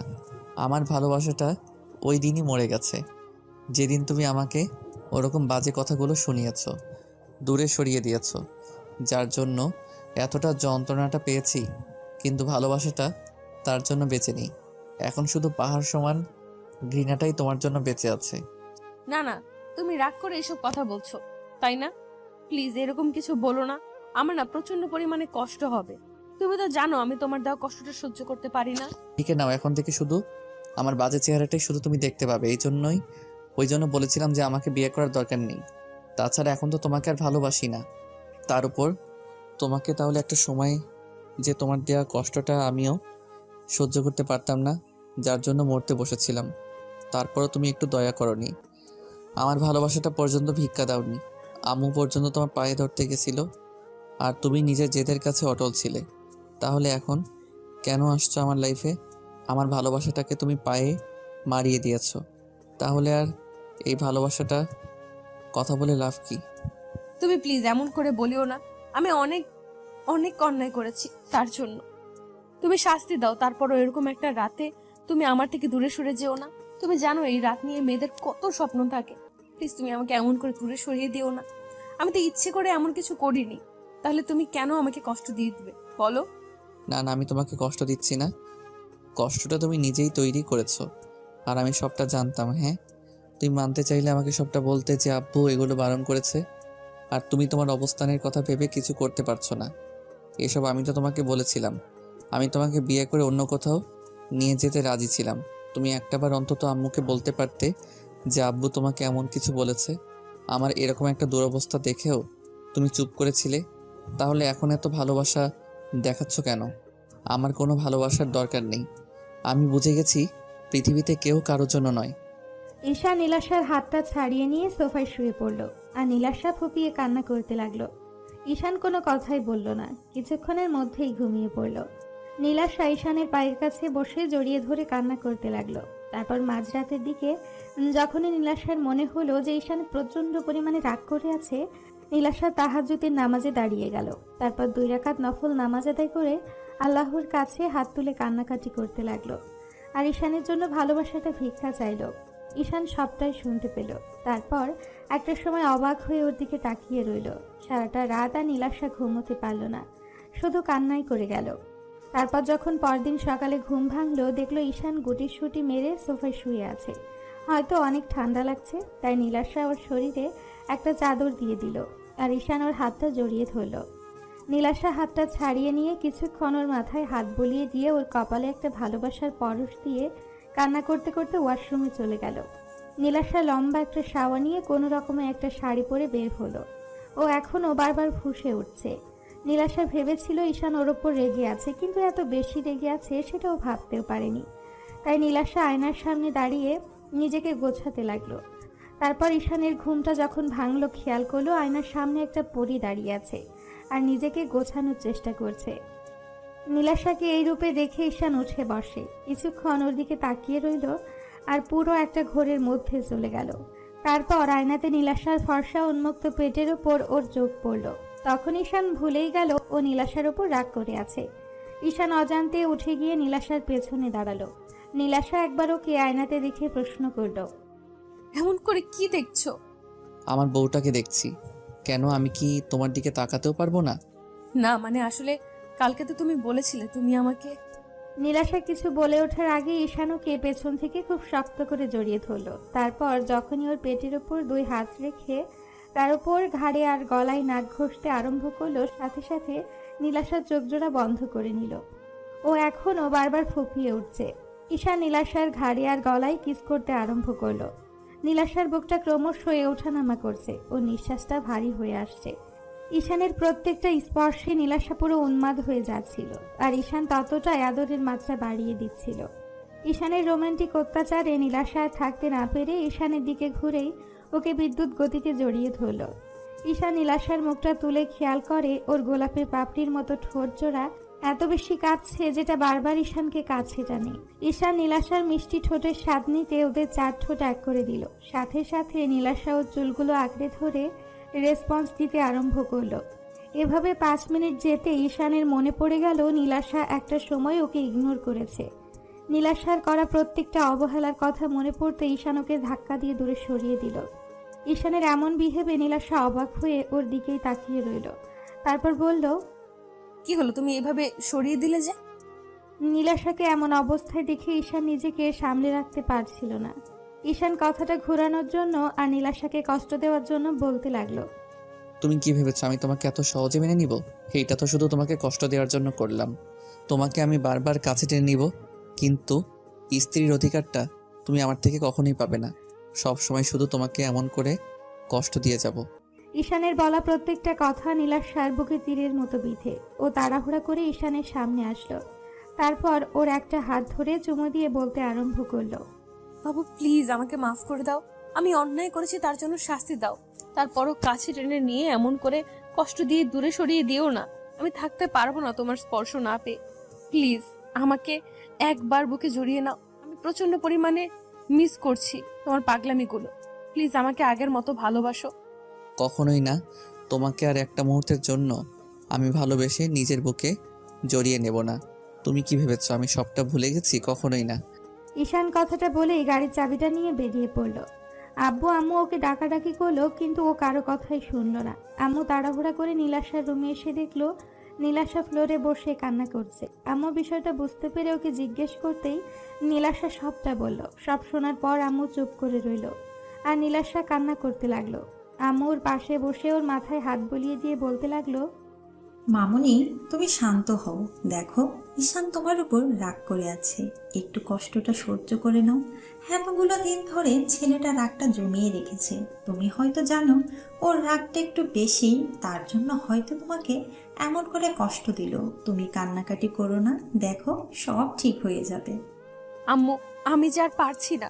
তোমার ছেলে আমাকে এমন করে ইগনোর করলে আমি কি করে সেটা সহ্য করব বলো? আমার মরে যেতে ইচ্ছে করে। ও কালকে রাত থেকে আমার সাথে মিসবিহেভ করছে, সেটাও আমি মেনে নিয়েছি। আর আজকে আমাকে এমন করে কাছে টেনে নিয়ে দূরে সরিয়ে দিল। আম্মু, তোমার ছেলে বলছে আমাকে কখনো স্ত্রীর অধিকার দেবে না। এগুলো শোনার পর আমি কি করে নিজেকে ঠিক রাখবো বলো? পাগলি মেয়ে, এমন কিছু হবে না। তুমি ঠিক ওকে মানিয়ে নিতে পারবে। দেখো, ওই একটু পরে এসে তোমাকে সরি বলে দিবে। আম্মু নীলাশাকে বুঝিয়ে তারপর ওকে খাবারটা নিজ হাতে খাইয়ে দিল। আম্মু নীলাশার কান্নাকাটি দেখে ঈশানকে কল করে বাসায় আসতে বলল। ঈশান কোনো কথা না বলে ফোনটা কেটে দিল। আম্মু রাজকে ফোন করে ঈশানকে বাসায় পাঠিয়ে দিতে বলল। রাজ ঈশানকে খুঁজে বের করে কিছুক্ষণ ওকে বোঝালো। তারপর সারাটা দিন ঈশান আর বাসায় ফিরল না, যার জন্য নীলাশা সারাদিনই কান্না করলো। তারপর সন্ধ্যের দিকে ঈশান বাসায় ফিরতে নীলাশা দৌড়ে গিয়ে সবার সামনে ওকে জড়িয়ে ধরে কান্না করে বলতে লাগলো, বাবু, আমাকে মাফ করে দাও। রাগ করে থাকলে তার জন্য শাস্তি দাও। তারপরও এভাবে নিজেকে কষ্ট দিও না। তুমি সারা দিন বাসায় নেই, জানো আমি কতটা টেনশন হচ্ছিল আমার।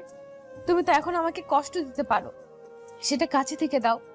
তুমি বলেছো আমাকে কষ্ট দিবে, যত পারো কষ্ট দাও, আমি সব সহ্য করে নিব। তারপরও এইভাবে দূরে দূরে থেকো না। আমার কতটা টেনশন হচ্ছিল তোমার জন্য তুমি জানো না কলিজা। আমি এইসব নিতে পারছি না। প্লিজ এরকম পাগলামি করো না জান। ঈশান নীলাশাকে ছাড়িয়ে নিয়ে রুমে চলে গেল আর নীলাশা সেখানেই দাঁড়িয়ে কান্না করতে লাগলো। আম্মুকে বুঝিয়ে রুমে পাঠিয়ে দিল। ঈশান ফ্রেশ হয়ে বেরিয়ে আসতেই নীলাশা ওর পাগুলো জড়িয়ে ধরলো আর কান্না করে বলতে লাগলো, তুমি আমার সাথে এরকম করছো কেন? বুঝতে পারছো না তোমার পাগলিটার কষ্ট হচ্ছে? প্লিজ বাবু, পাগলামি করো না। আমি তোমার ইগনোরটা নিতে পারছি না। দরকার পড়লে তুমি আমাকে নিজ হাতে শেষ করে দাও, তারপরে এই কষ্টটা দিও না। তুমি আমার এতটা কাছে থেকেও এত বেশি দূরে সরিয়ে যাচ্ছ কেন? আমি থাকতে পারছি না তোমাকে ছাড়া কলিজা। বলেছি না আমি তোমাকে কষ্ট দিব, এখন থেকে দেখবে কষ্ট কাকে বলে। এর থেকে বেশি কষ্ট তোমাকে দিব। তুমি না পাবে আমার ভালোবাসা, না পারবে আমার সাথে থাকতে। দাও, আরো কষ্ট দাও। তারপরও নিজেকে আমার থেকে দূরে সরিয়ে দিও না। আমাকে ইগনোর করে নিজেকে কষ্ট দিও না। আমি জানি তুমি আমাকে কষ্ট দিয়ে নিজেও ভালো নেই। যত পারো কষ্ট দাও, তারপরও এভাবে রাগ করে থেকো না।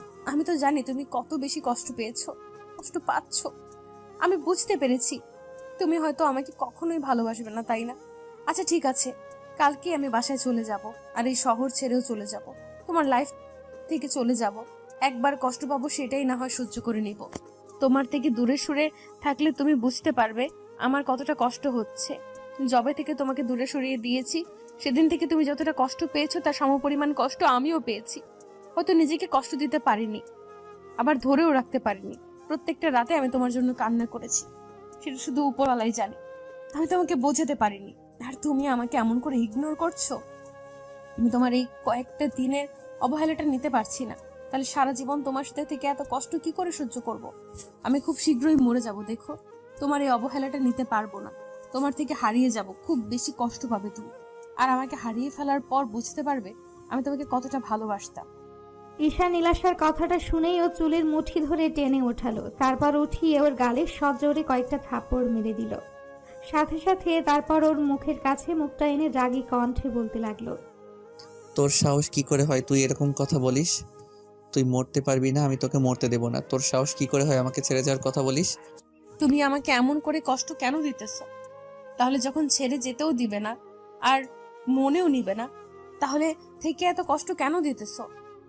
নীলাশা কথাগুলো বলেই কান্না করতে লাগলো আর ঈশান ওর চুলগুলো সেভাবেই ধরে রাখলো। নীলাশা ফুপিয়ে ফুপিয়ে উঠছে, ব্যথায় নীলাশার চোখ মুখ কুঁচকে রেখেছে। ঈশান ওর কষ্টটা সহ্য করতে পারল না। যে মেয়েটাকে কিনা এত ভালোবাসে, সেই মেয়েটাকে এভাবে কষ্ট দিচ্ছে। ঈশান নীলাশার কান্নাটা থামানোর জন্য ওর ঠোঁট জোড়া ঠোঁট দিয়ে বন্ধ করে দিল। 5 মিনিট ঈশান একাই রেসপন্স দিল। নীলাশার থেকে কোনো রেসপন্স না পেয়ে ছেড়ে দিতে গেলে তখন নীলাশা ওর সাথে রেসপন্স দিতে লাগলো। এবার নীলাশা ঈশানের চুলগুলো আঁকড়ে ধরে পাগলের মতো কিস করতে আরম্ভ করলো। কিছুক্ষণ পর ঈশান ঠোঁটজোড়া ছেড়ে দিলে নীলাশা ভাবলো ঈশান ওকে দূরে সরিয়ে দিবে, তাই ফুঁপিয়ে উঠল। তারপর বুকের ওপর থেকে শাড়ির আঁচলটা ফেলে দিয়ে ঈশানকে বুকের সাথে শক্ত করে চেপে ধরল আর চোখ জোড়া বন্ধ করে রাখলো। ঈশানের স্পর্শে নীলাশার নিঃশ্বাসটা ভারী হয়ে যাচ্ছে। নীলাশা এখনো ফুঁপিয়ে উঠছে। ঈশান আর দেরি না করে ওকে কোলে উঠিয়ে নিল। নীলাশা ঈশানের বুকে মুখ গুজে দিল আর ওকে খুব শক্ত করে জড়িয়ে ধরে বলল, কাছে রেখে যত পারো কষ্ট দাও, তারপরও এমন করে স্পর্শ দিয়ে দূরে সরিয়ে দিও না। তোমার স্পর্শগুলো পেলে আমি ঠিক থাকতে পারি না নিজেকে। তারপরও এরকম করে কষ্ট দিও না প্লিজ। না পাগলি, আর কষ্ট দিব না। তোমাকে কষ্ট দিয়ে আমি নিজেই কষ্ট পাই। আমি তো তোমাকে এইটুকু বোঝাতে চাইছিলাম তোমাকে কত বেশি ভালোবাসি, কিন্তু যখন তুমি কান্না করো না, ওই কান্নাটা আমি সহ্য করতে পারি না। প্লিজ তুমি আমাকে মাফ করে দাও পাগলি। নীলাশা আরো জোরে সোরে কান্না করে দিল। ঈশান ওকে নিয়ে বেডে চলে গেল। তারপর ওকে বেডে শুয়ে দিয়ে ওর সারা মুখে কিস দিতে লাগলো। নীলাশা বারবার ঈশানকে শক্ত করে নিজের সাথে চেপে ধরছিল। তখন ঈশান বলতে লাগলো, 1 মিনিট দাঁড়াও। নীলাশা হতবাক হয়ে গেল। তারপর ঈশান ওকে ছেড়ে দিতেই নীলাশার রাগী চোখে তাকিয়ে বলতে আরম্ভ করলো, আমার সাথে মস্কারি? আরে বাবা দেখো ওরা কেমন করে তাকিয়ে আছে। ওরা যদি এমন করে তাকিয়ে থাকে, ওদের সামনে আদর দিলে কি তোমার লজ্জা লাগবে না, নাকি তোমার ভালো লাগবে বলো জান? নীলাশা লজ্জা পেয়ে ঈশানের বুকে মুখ লুকিয়ে ফেলল। ঈশান ওকে শক্ত করে জড়িয়ে ধরতে নীলাশা বলতে লাগলো, দেখেছো, একটুও মনে ছিল না। ওদের চলে যেতে বলো না বাবু। এই যে ভাইয়েরা অনেকক্ষণ কান্নাকাটি দেখেছেন, এখন রোমান্সটা আমাদের মধ্যেই থাক। ওইগুলো পরে একদিন অন্য কোথাও থেকে দেখে নিয়েন।